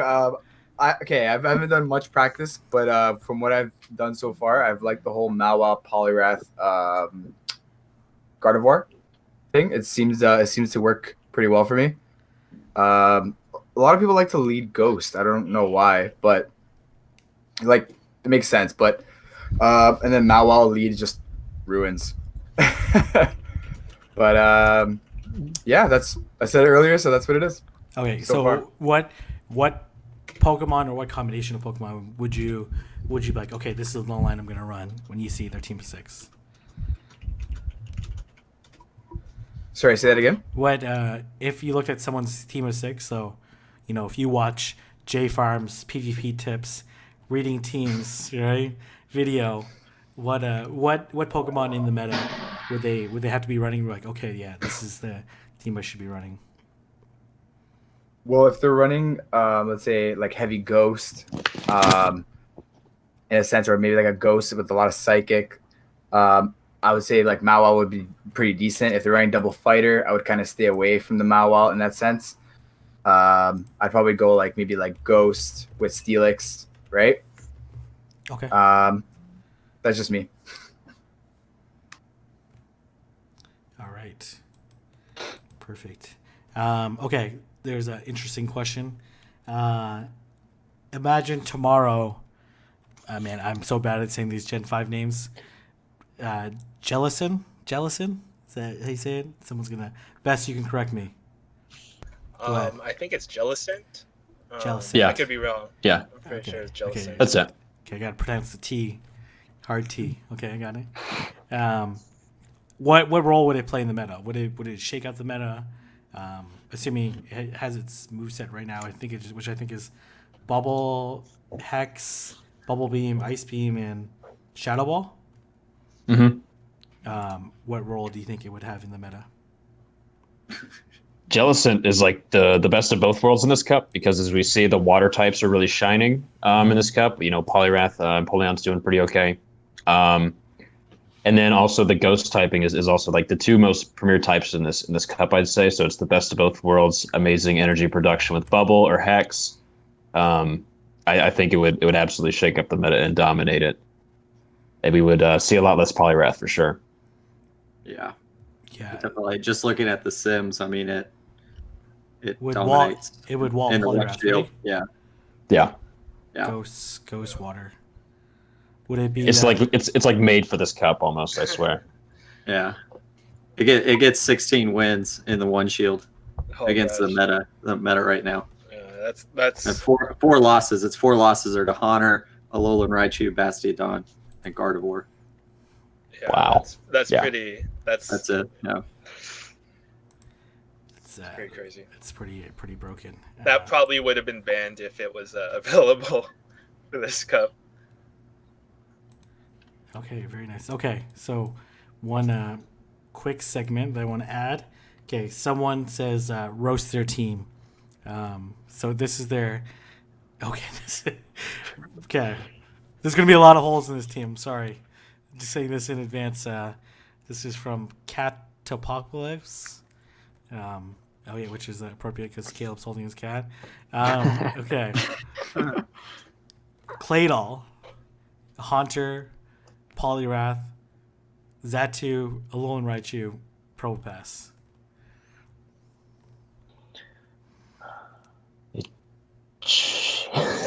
Steelix? You said roast, right? Yeah, roast, right? It just seems like worse versions of everything that's good out there. Rock Like Smash, Xatu is just a worse Yes. Lugia. Pro Pass. Yeah, worse Steelix, worse Bastiodon. I feel like Steelix can run through that team other than Poliwrath. Yeah. So Okay, so not a good team. it's just Nah. yeah. You have to get Poliwrath on that Steelix, otherwise you're GG, like completely. Yeah, I don't know. Yeah. Claydol has a pretty close matchup. Claydol could be okay against it, and if I'm not mistaken, does Haunter take the one shield against Steelix?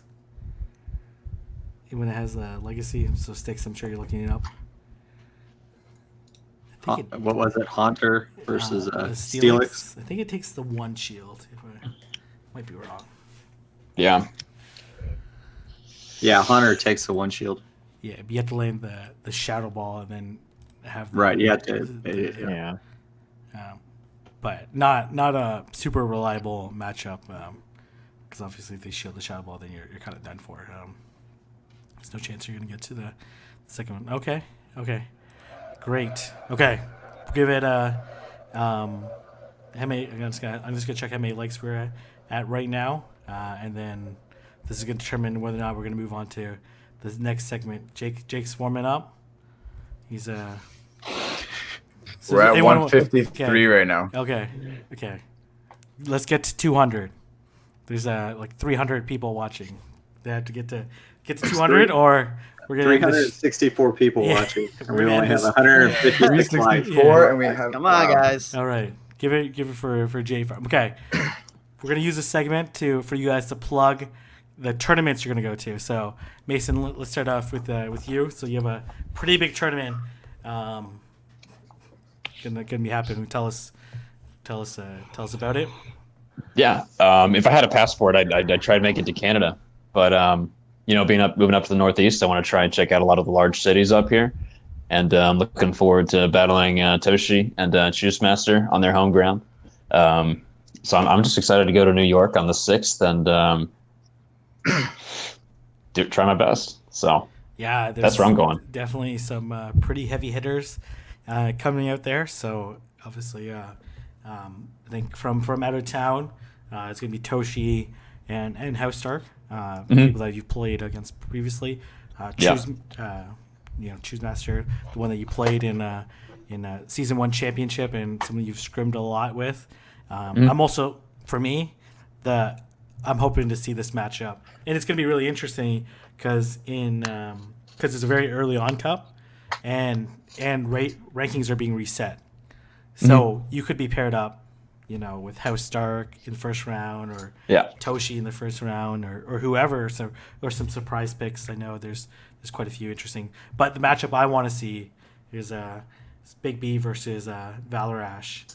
Especially Big B has taken, I think, last 3 New York City tournaments, and he's been he was like on a tear in the second half. One of those people that I saw him play when I went down to Columbia University for a tournament there because I was taking my students to a conference, and I thought he played well, but I'm like, okay, he plays well. He's like certainly at like my level, but I didn't think he was going to be.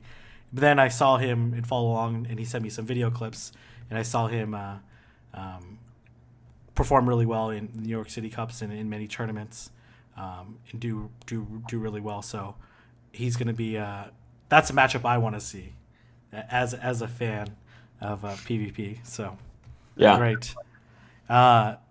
Best, once you plug the tournament that's actually even happening one day before New York City's.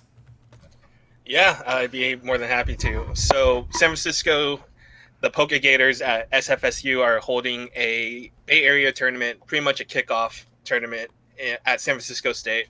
And pretty much what's happening is you and I are actually going to be shoutcasting that tournament. No way. Yeah. Oh, breaking news. But yeah, it's gonna be my first time shoutcasting. I'm really excited to be able to bring more attention to the Bay Area trainers. Like so far, I don't think there's been too many trainers from the Bay Area that have gotten a lot of attention, even though we have a super competitive scene out here. So it'll be nice to showcase the talent that is in the Bay Area. Yeah, no, so absolutely. That's happening on the 5th, and yeah. Probably the best well-known battler after yourself is probably John Hankey. So you guys gotta change that up, right? We all know that Tentacruel is a pretty OP poison Pokemon, but and a decent water Pokemon. But certainly, like who are some of your favorites battlers? Who do you think has established themselves as big stars in the Bay Area that we just haven't seen or highlighted? And who do you think are some people that are going to be up and coming? So, two people that come to mind immediately are, one is Barry26. He actually started late this past season, and he was one of the first people in the Bay Area to get ace trainer level.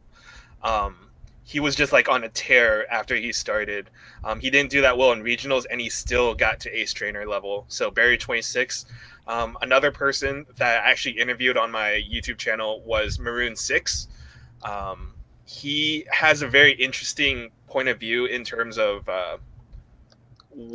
how to look at the meta, and I think his way of approaching creating each lineup, creating each team is very unique and makes them stand out from the rest of the pack. Pretty much in the Bay Area, we have a lot of competitive people, but we all do our research, look at the meta, but he takes it another step and thinks about the anti-meta, and he just tries to look so far ahead. It's kind of hard for me to wrap my head around. So those two are probably the two people that I would say are probably that stand out to me. Now, don't get me wrong, we have a super competitive scene out here in the Bay, and I think you're gonna see a lot of good gameplay. All right, perfect. Yeah, no, I think certainly two people that I really like that. Well, one is producing the stream, so he's not going to be on it. Is Taco? Yeah, definitely check out his Twitch channel. It's lots of fun. Super late night. If I want to be up late and have an exciting night, I'm definitely getting on the Taco truck. And a guy that certainly likes to run some off meta movesets like a Fire Blast on Alolan Marowak. I didn't want to bring it up on stream because I didn't want to reveal that strat, but. Taco's legit. Taco's stream Taco's is definitely a homo. Yeah, and I think Taco's someone good. I think someone that you're gonna see in season 2 that's gonna do really well. She's kind of a sleeper pick right now, but for the battles, that's one of the most insane battle. I think she just hit 4,000, an insane number of battles. And definitely check out her YouTube channel because she's certainly covering a lot of really advanced topics that I think no one else is touching, and she scrims a lot against some really tough players. So I think you're gonna see her make some noise in season 2, and so I think for sure. I look forward to meeting her in person. It'll be a good time. Yeah, well, she was at the same tournament as you before, so but I know Best, you're a popular guy, so it's sometimes hard to get a hold of you. So okay, John, why don't you tell us about the tournament that you'll be shoutcasting? I'm gonna be shoutcasting the tournament in Toronto, the one that me and you were hosting in downtown. What's it called? Sinister in the 6. Clever.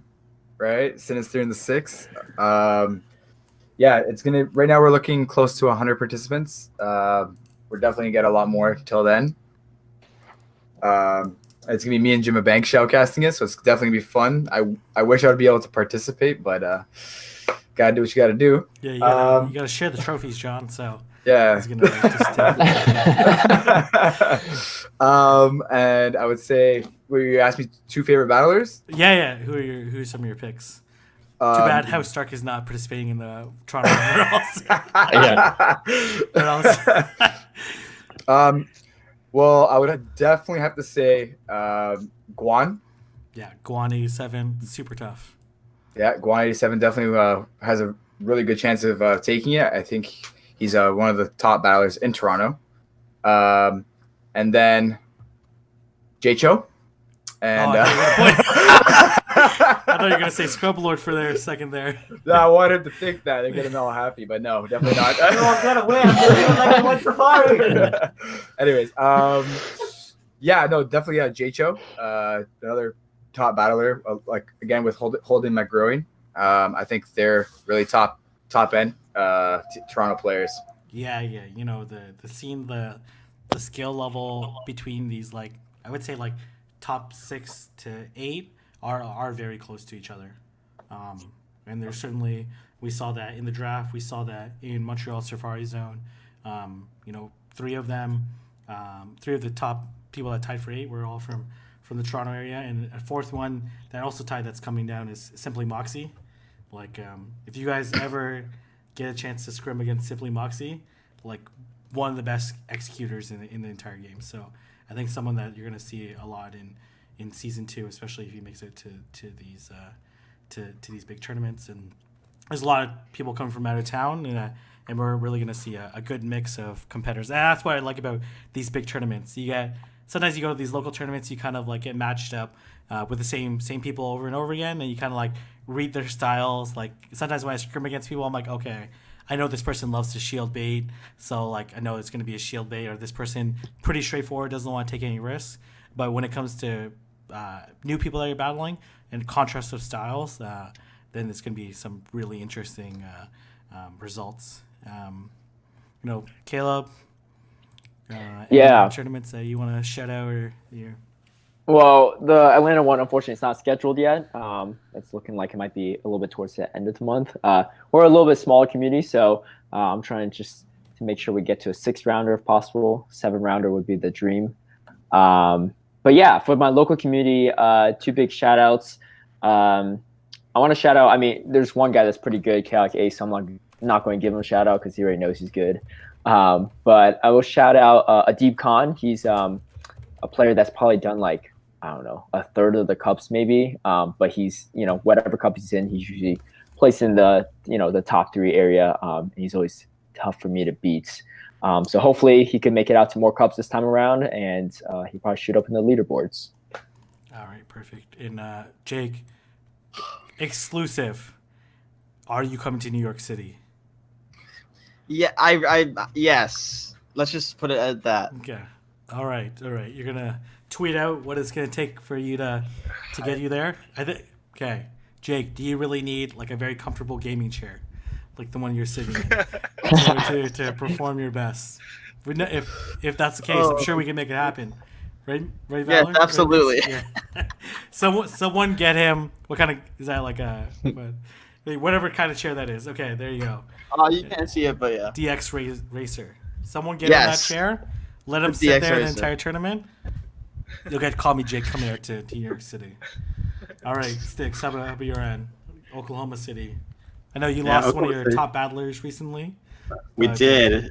He went West Coast, and he may actually be over there with Best and West. So watch out for him. D Master Lance. Top 8 in North America. So definitely was one of our top battlers. Did lose him. We've got some other great battlers though.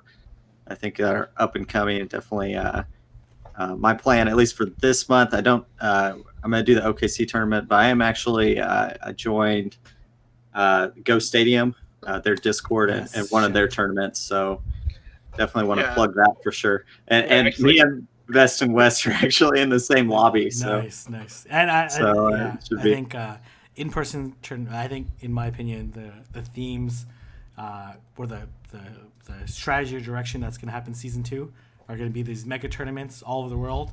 We're seeing one in London, UK, 180 people, like a crazy amount. I think like the biggest London Finest tournament, which I think it was like 40 people before, but now like 181, and Wow. like, Europe's top best. Like it's like a completely stacked tournament. So I definitely see a lot of really experienced players, really great players coming together, and also expect a lot of really new players. Someone that didn't battle at all in season 1 that are going to come into season 2 and are going to create some noise, and you're going to see some new names on the leaderboard. So I think like mega tournaments and creating like these events for tournaments are going to be huge. And we saw a little bit of that at the end of season 1, but it's going to be magnified in season 2. And then as well, I expect like a lot of online, really strong competitors, a lot of people joining the Go Stadium Discord and other remote Discords that are certainly going to allow people to battle more frequently, and then as well battle people from all over the world, because I think there's certainly a lot of value there. Okay, but anyways, enough about tournaments. People want to see the battles. So, Jake, are you ready? Yeah. Everyone but Mason is Ultra Friends, right? Caleb, you're Ultra Friends with.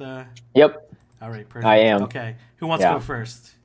I'll John, go first. I'm Are not. you Wait, go first? Oh, can I John, go- you want to go first? And Yeah, can I John- go first because I gotta John, get off. You know. Okay, cool. Yeah, I got head John's off like, probably I'm soon, most too, so I'll important. go Let after. me go first. He most definitely is. Okay, I'm just gonna change the scene and then rejoin the call, and then we'll have Jake, share a screen, and then John, if you want to drop off, Yeah.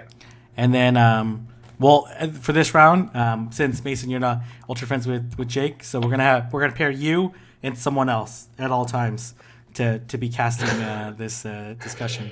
Hopefully it's in sync. We'll see. So how about Mason, you and Bess first? You're gonna be showcasting. We're gonna get Bess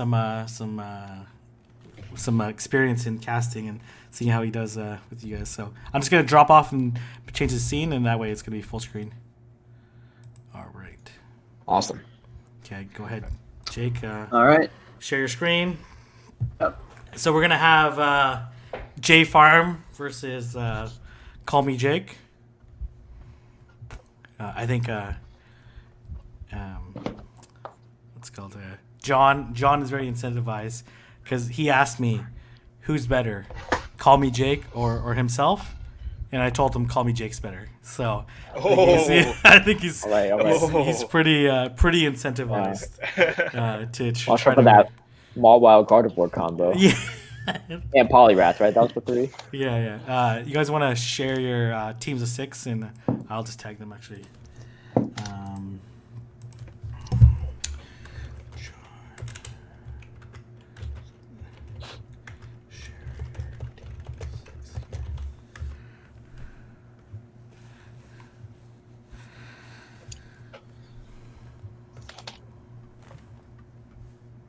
Okay, who do you have in chat?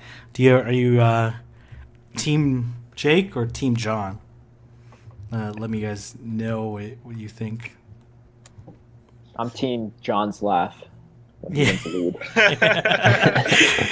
Yeah, you ever battle against John whenever he wins the lead? He's just laughing there. Yep. Like you're switched out already. You're brought in the counter. And he's still laughing. So, but John did beat 2 aces in one tournament, and nearly beat a third, in the Tempest Cup tournament. So certainly not someone to sleep on. All right. Oh, nice. Okay, so let's see. So John's team is Poliwrath, Gardevoir, Mawile, Driftblim, Alolan Marowak, and Steelix.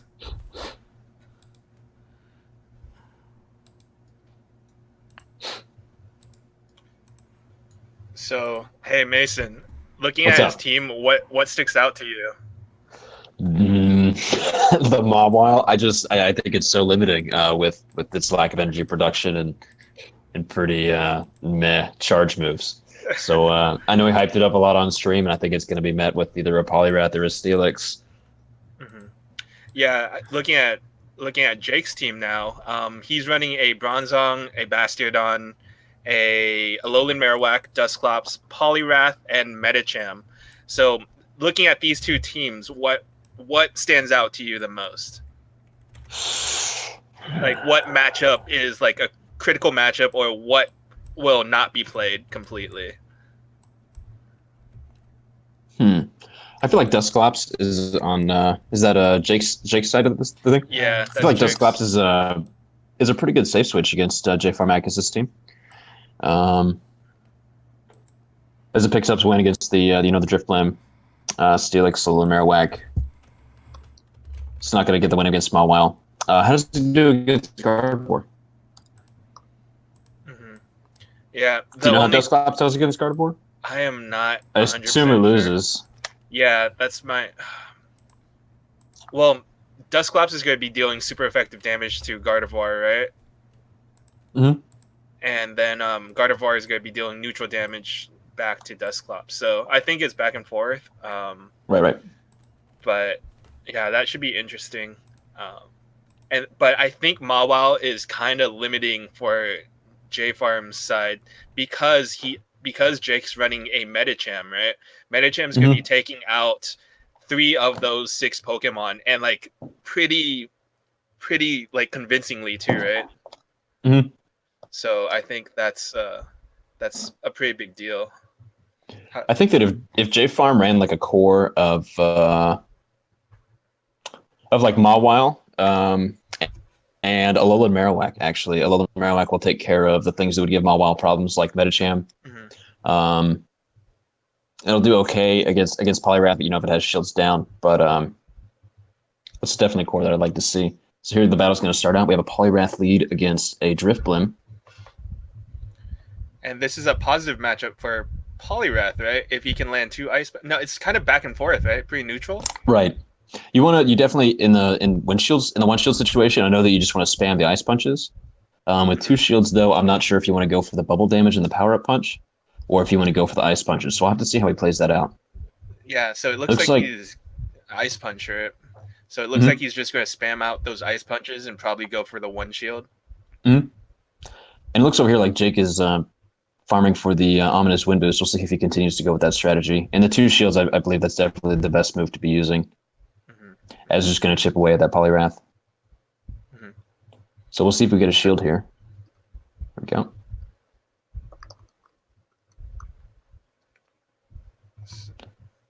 All right. So I believe in the 2 shields, Drifblim will win this. Oh, I think so, right? I haven't sent that out, to be completely honest. Drifblim is not a Pokemon that I use, and I actually don't use Bubble Poliwrath. So. Oh, okay. So in the 2 so shields. I don't know how this matchup goes. Drifblim actually lost that in the 1 shield. And so right, yeah. So in the twice. 1 shield matchup, right, in the 1 shield matchup, like we said, you can triple ice punch depending on IVs and take out the Drifblim, and that's what we just saw. So we'll see what he brings out to meet that Poliwrath. And again, that Poliwrath isn't boosted. Yep. He didn't use a single power up punch. So these subsequent power up punches and these bubbles are definitely not going to be doing a lot of damage to the opposing Poliwrath. Mm-hmm. Boosted by both sides, and power punches can be neutral. But J Farm is out of shields at this point, so right. Should be interesting while Jake still has 1 shield. So it'll be interesting to see how lead advantage plays out versus the switch advantage. Yep, for sure. So it looks like he didn't opt to farm him down right here. He just power up punched what was remaining, and looks like Dusclops going to come in against the Poliwrath. Yeah. And it's going to double resist this power up punch. Ice punch isn't going to do a whole lot because Dusclops is so bulky that it'll be able to tank a lot of hits. Yeah, it's probably one of the bulkier ghost types, right? This and Drifblim. Right. And so it's running Hex, so you're going to be getting that neutral damage against Poliwrath. Down. No. Poliwrath here just spamming the neutral ice pumps. He ends up using his Shadow Punch to knock it out. Doesn't want to take those powered up bubbles. Right.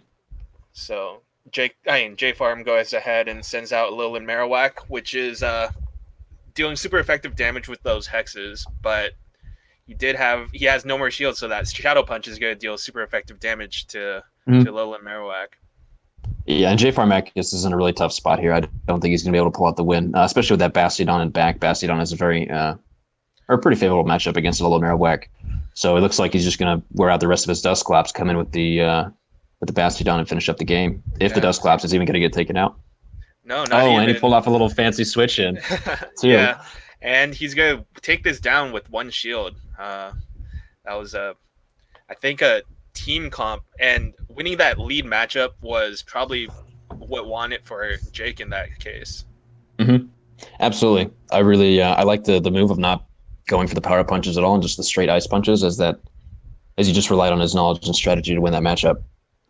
Yeah, and being prepared for any situation, especially in the lead, because how I said before that the lead in this cup is very important. I still stand behind it because you just saw it kind of play out there in that Poliwrath going unchecked, powered up, or not even powered up, just like going on. It can run through a team and it can set up the rest of your Pokemon. Mm-hmm. So what do Sorry, go ahead. Especially in these formats where people run a lot of like complementing duos in the back that have perfect coverage in the back, and then they lead with like a complementary third or a lead. The matchups can become lead dependent if you have Pokemon poised like that in the back. For sure. So what do you think J Farm is going to do this time? What would you do if you were in J Farm's spot? I think J Farmakis is. I mean, he saw that. I think that that Bastiodon. I think he needs to bring this to this game, as it has just and his wins against Fortis Pokemon, and I think that's just the play that needs to be done. Mm-hmm. Well, let's see what happens. So Jake leads off with Dusclops against a Mawile. So this will go to Mawile. Absolutely. So yeah, I expect an immediate switch out here from Jake, and it'll be interesting to see how he deals with the small WoW. Goes ahead and uses the Fire Punch, Yeah. Which, if goes unblocked, does get blocked, so Mawile is just going to chunk down on this Dusclops. But Jake does get to another Fire Punch. So this will burn a second shield on Mawile, or Mawile will take significant damage. I don't expect a double shield here from J Farmakis. He did, though. He did. Wow. Yeah.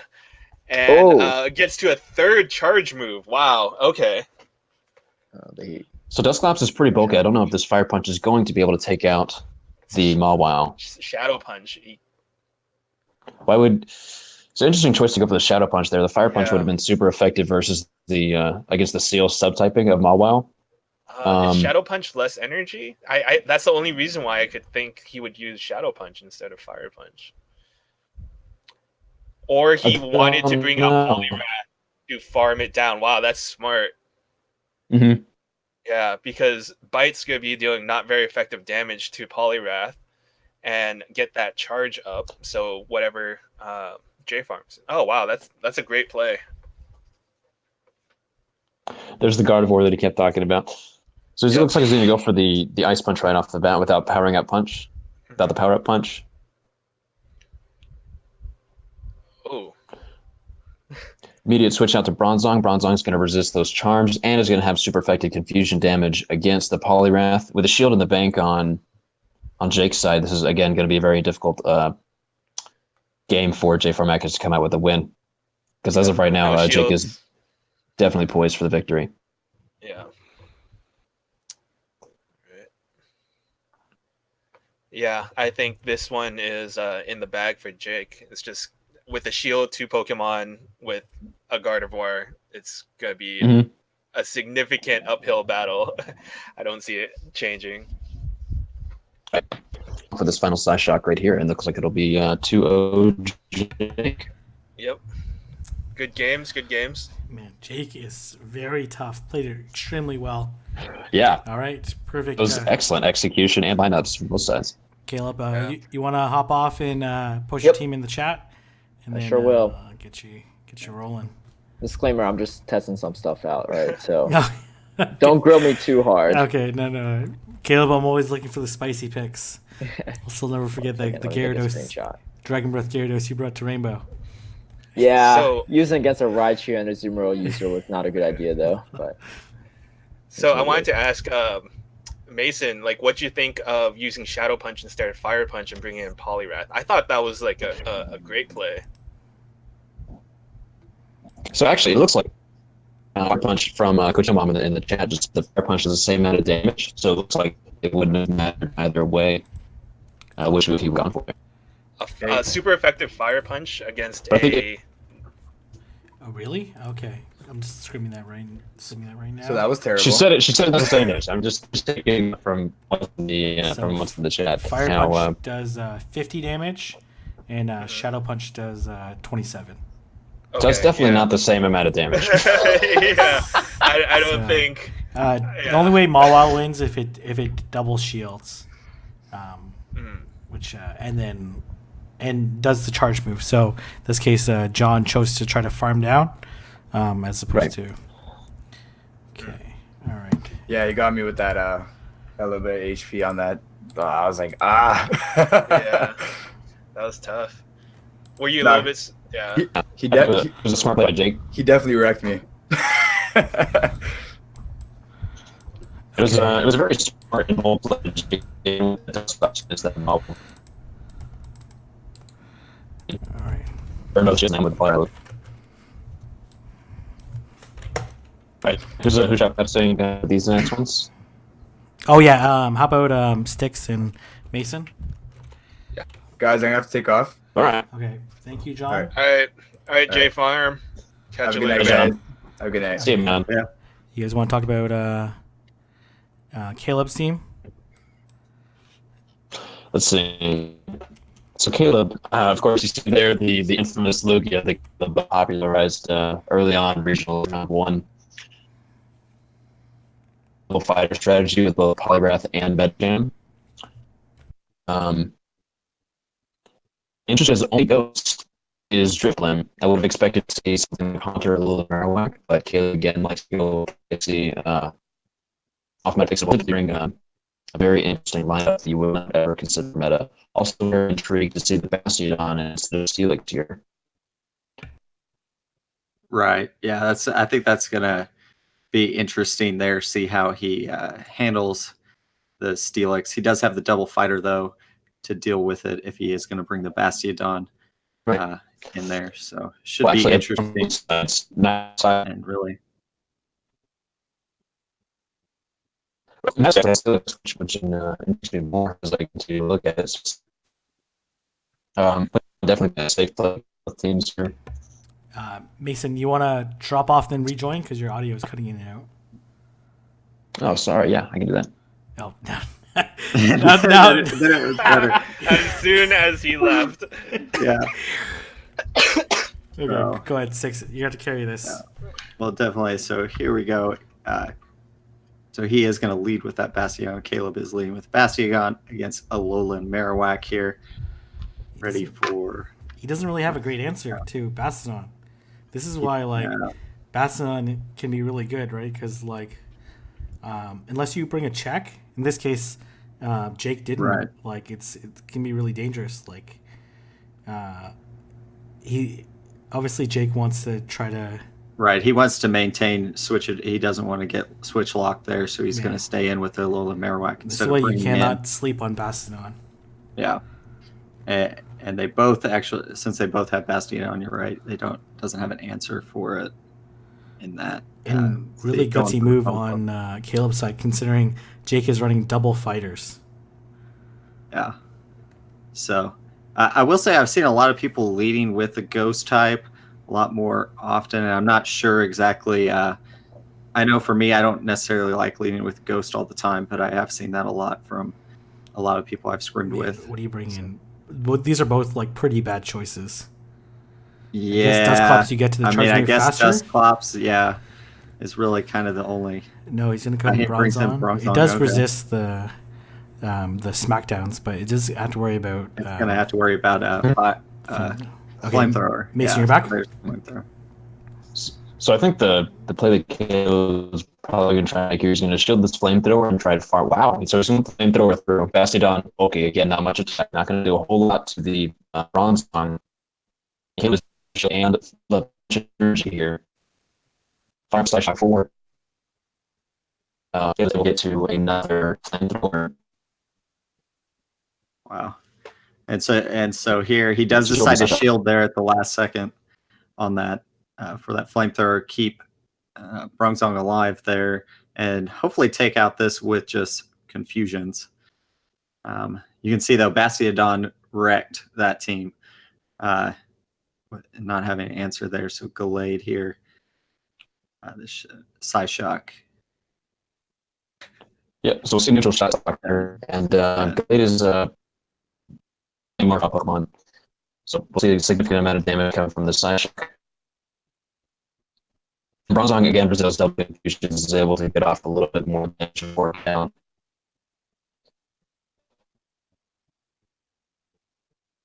So we'll see how that does the closer. It's pretty good. It only has a very low change charges or anything that's going to do a significant amount of damage. So we'll see how it against the Drifloon. Again, going to probably take out this Dusclops, and that'll be the end of the game for Jake. I'm taking the win here.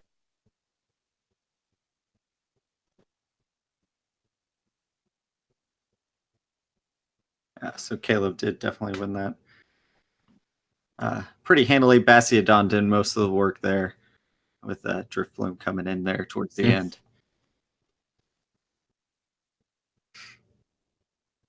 So we'll see how Jake responds to that, what he is going to bring for that Bastiodon, if Caleb brings it this time.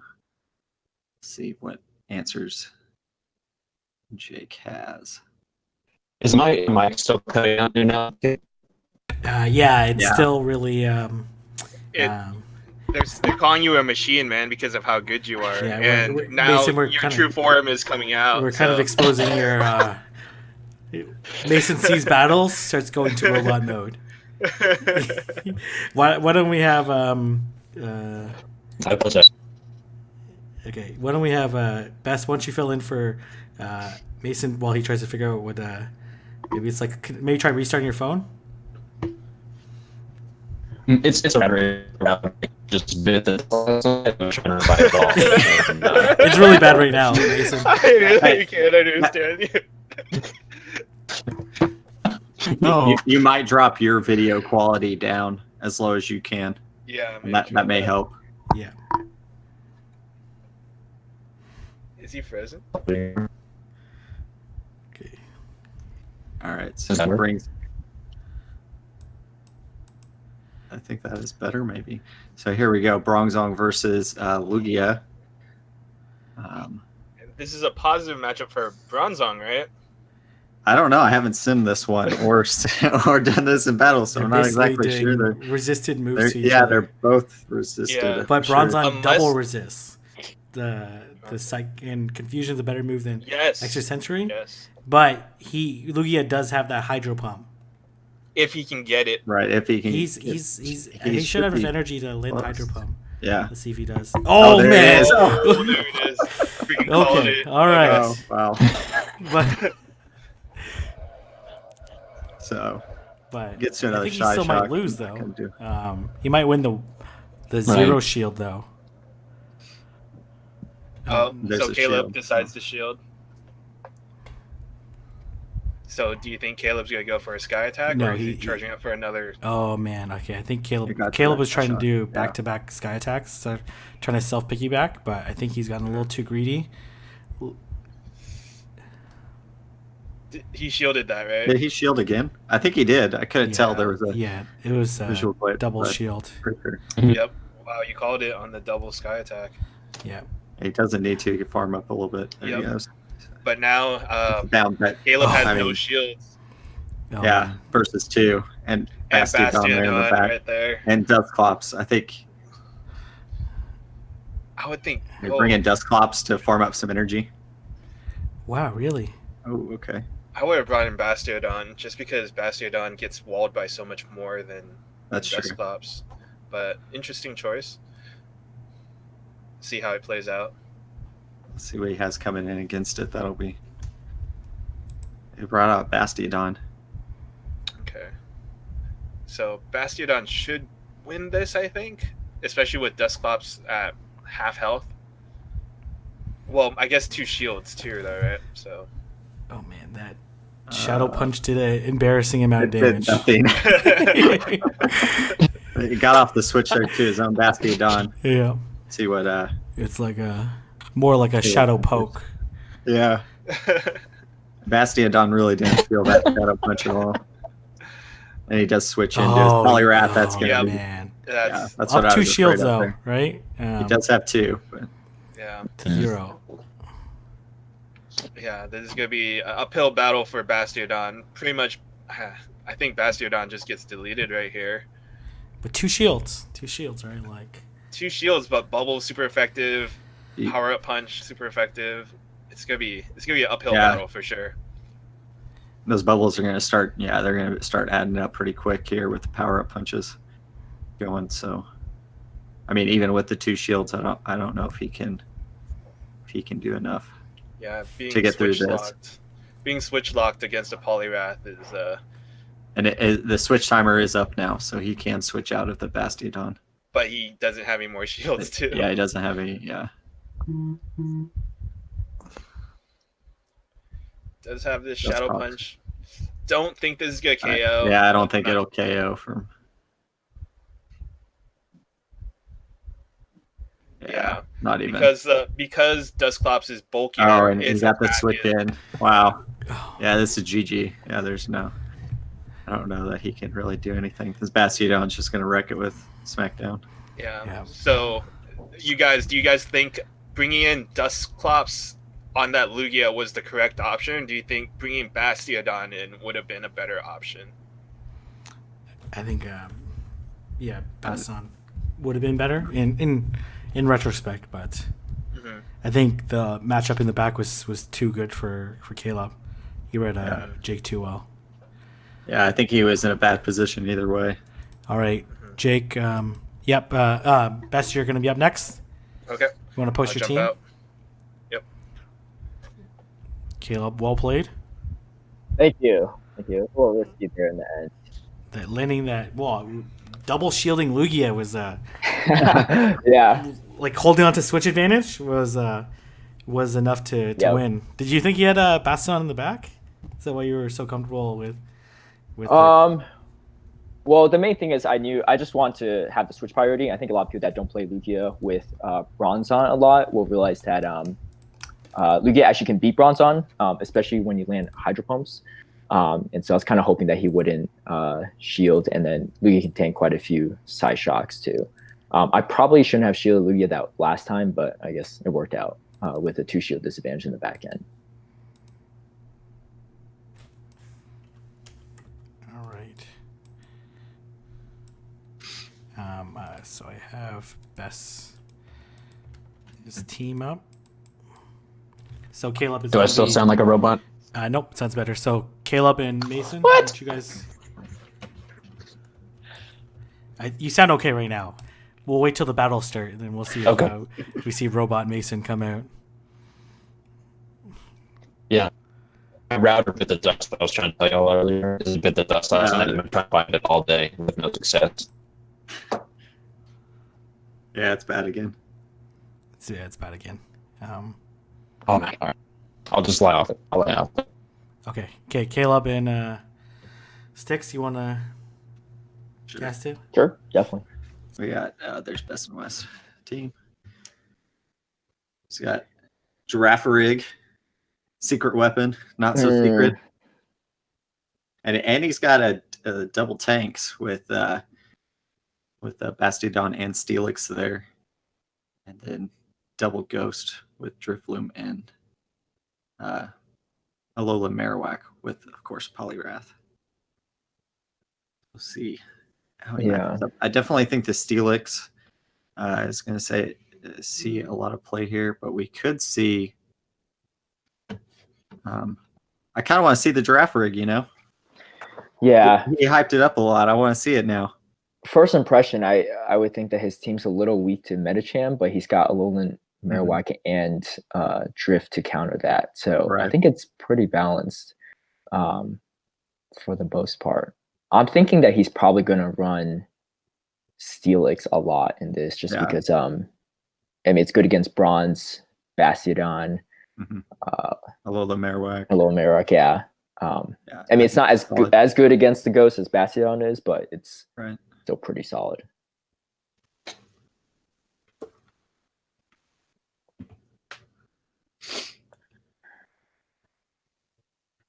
We think double fighter from Jake or anything on this one, bringing the Medicham.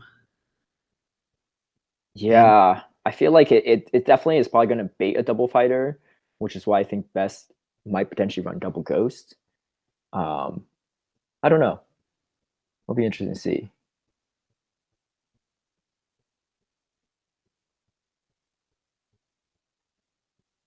So I do believe Call Me Jake locked in the double fighter there.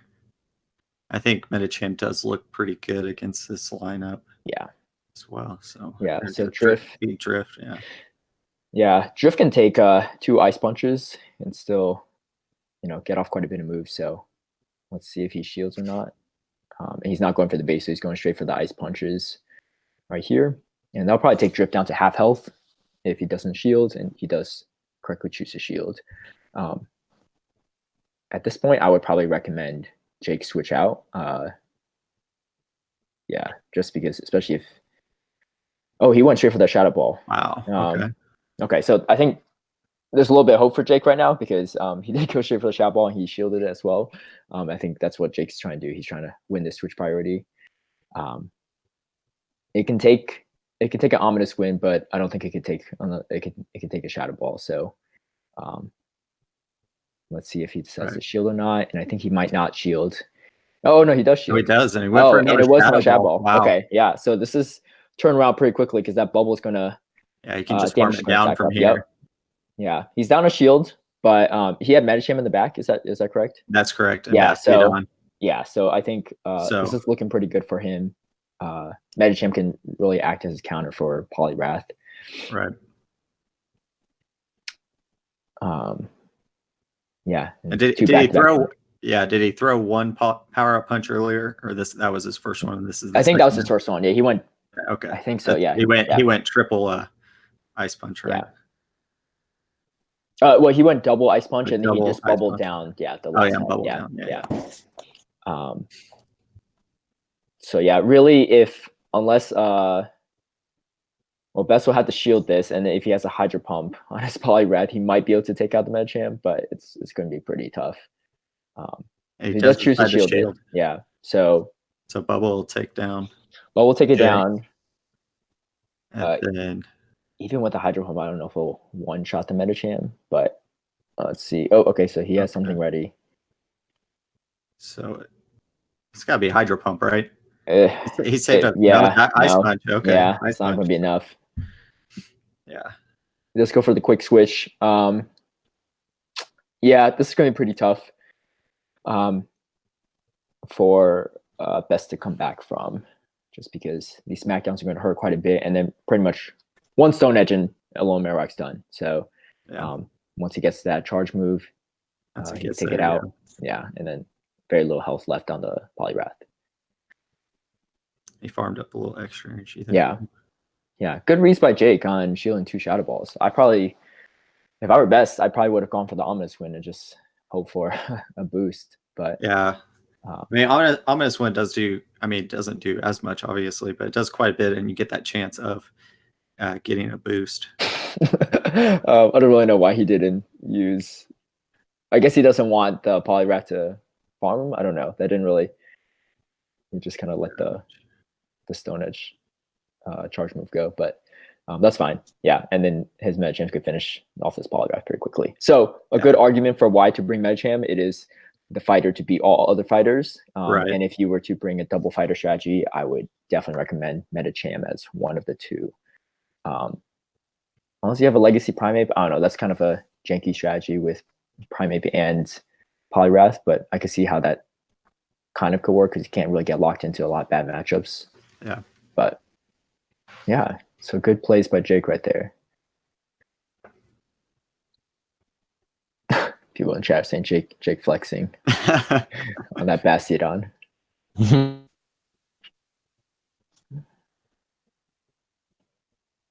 I'm thinking, yeah. So I don't know.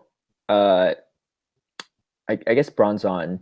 I feel like Feign Attack might be more useful at times with, especially if you're looking at Jake's team right now because he already has 2 fighting counters.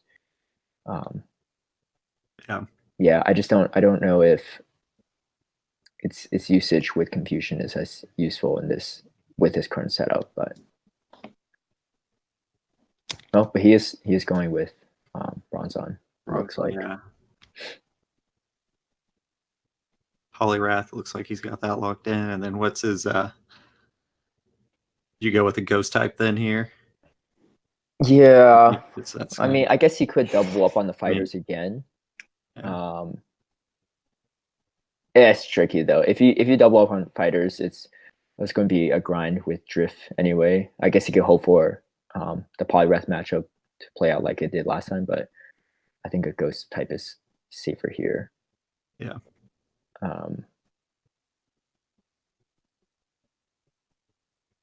Yeah, let me take a look at best team again.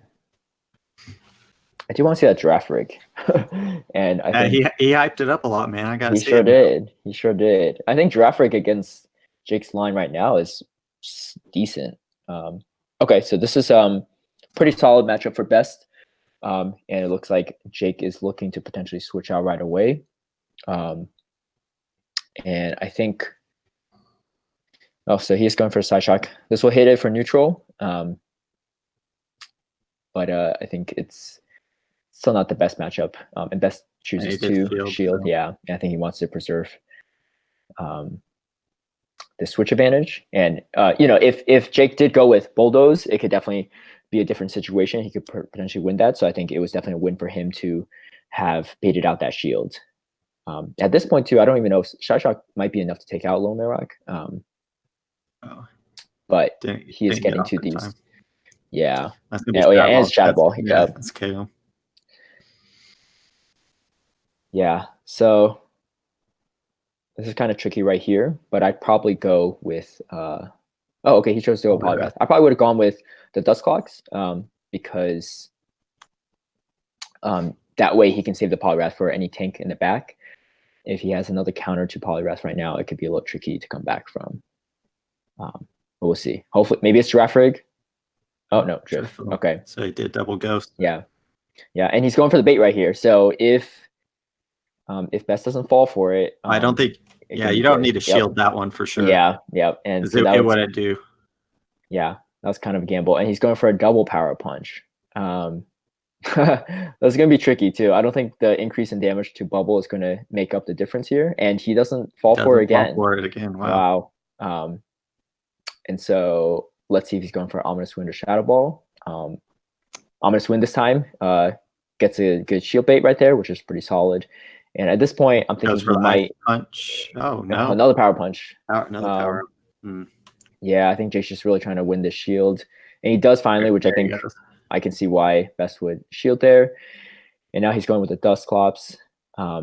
This can be tricky because if it's a Shadow Ball, which it really might be, it could be. I think that's going to be a one shot right there. Yeah, that's the danger of Drift right here. Yep, it is. And so a near one shot. He's got to under tap a little bit. Yeah, and so he's able to get off the shadow punch. So that's pretty solid. And luckily, this Drift did not get any boosts off. Yeah. And let's just see what's in the back here. Oh, Poliwrath. Okay. So this is actually interesting because Jake has a bunch of power punches stacked up already on this Poliwrath. And there's a little lag right here. He actually, I feel like he might be able to win this depending on how much these power punches do. Of course, still think, he's still got a long ways to go at half health. I don't know. Yeah, I don't know. I think these power punches are going to do quite a bit of damage. Yep. Yeah. Okay, yeah. I think one more. And this next one's not going to be enough to take out Jake. So it looks like he's going to be able to wrap this up. Wow, that's a close match by him. Yeah. He would not be able to pull this off if he didn't go for I don't know 5 power punches. Yeah, that was trip. 5 power punches down. Yeah. Yeah, but interesting strategy. And I think it really paid off. I mean, he wouldn't have won without that. So, good game to Jake right there. Yeah. Wow, that was very 2-0? unexpected. Yeah. To be honest. Yeah, absolutely. I actually thought Best was gonna have it in the bag. Yeah. But, all the baiting actually paid off in the long run. That's really heads up play. Yeah. Okay. I don't know what Jake was thinking there, but I think even if you didn't have Poliwrath in the back, those bubbles would be doing quite a bit of damage to whatever's left as well. So it's pretty solid if he was planning on saving that Poliwrath after the boost The and guts just on going with Best Dust Claw. to not shield twice. Yeah, twice. Yeah, If he would not shield a third time, you pretty much have to shield the third time. Yeah, At that point, it would have KO'd. That was nuts. But if it was Ice Punch. we'll wait for those two to join the stream back, and I'm gonna switch back to. Especially in that last match. I know. I wanted to use it, but his team is just like anti-Girafarig. That was quite the call. Best not to shield twice. That was pretty nuts. Do we have Jake back on? Yeah, I'm here. Jake, That call was ridiculous. Tell me what was going through your mind when he didn't shield the bait twice. I know. From the first match, I thought he would shield it, thinking I'd go Ice Punch. So I went for the bait, and I was like, okay, he has to shield the second one. And then I went for the second one, and he didn't shield it again. So I was like, wow, just... You know what? In hindsight, it actually allowed you to win the match. Yeah, I think that allowed you to win, being able to get that switch, and getting those power-up punches helped you beat the Poly Mirror. So that was rough for me because my AWAC had Shadow Ball and I overtapped. So that's something I definitely need to practice on. I saw that. I was counting too. Yeah. So you did the fifth hex, and then you just overtapped on that one. Otherwise, I think that match would have flipped. I think that match would have flipped. All right, great job. Okay, any parting words from everyone regarding Sinister Cup? Shaping out to be a very interesting cup with that really tests your knowledge on matchups and on mechanics, because as you just saw, even though I think I would have won that, like, because I didn't undertap, I think that lost me that battle. Yeah, I agree with Best too, especially with a lot of these ghost matchups and like even Haunter against some of the confusion users. Like, there's a lot of times where I'm noticing that undertapping versus overtapping is the difference between a match, or even burning a shield. And so those like quick matchups right there, especially the ghost on ghost matchups, can really make quite a bit of difference. Yeah, I think we see a lot of like 3 and 4 turns fast moves. Yep, which is exactly. like a pretty big contrast. So like knowing your counts, right? Knowing when to undertap or not is going to make a huge difference and could allow you to win or lose. Especially like there's like nuke moves, there's baiting moves, there's boosted. I think it's a really fun cup, and certainly one that I think people will really enjoy, and hopefully everyone will do well. Well, not everyone can do well, but everyone will at least have fun with it. So any other final words, Sticks, Mason? As far as I think the cup is pretty fun so far with the scrims I've had, at least.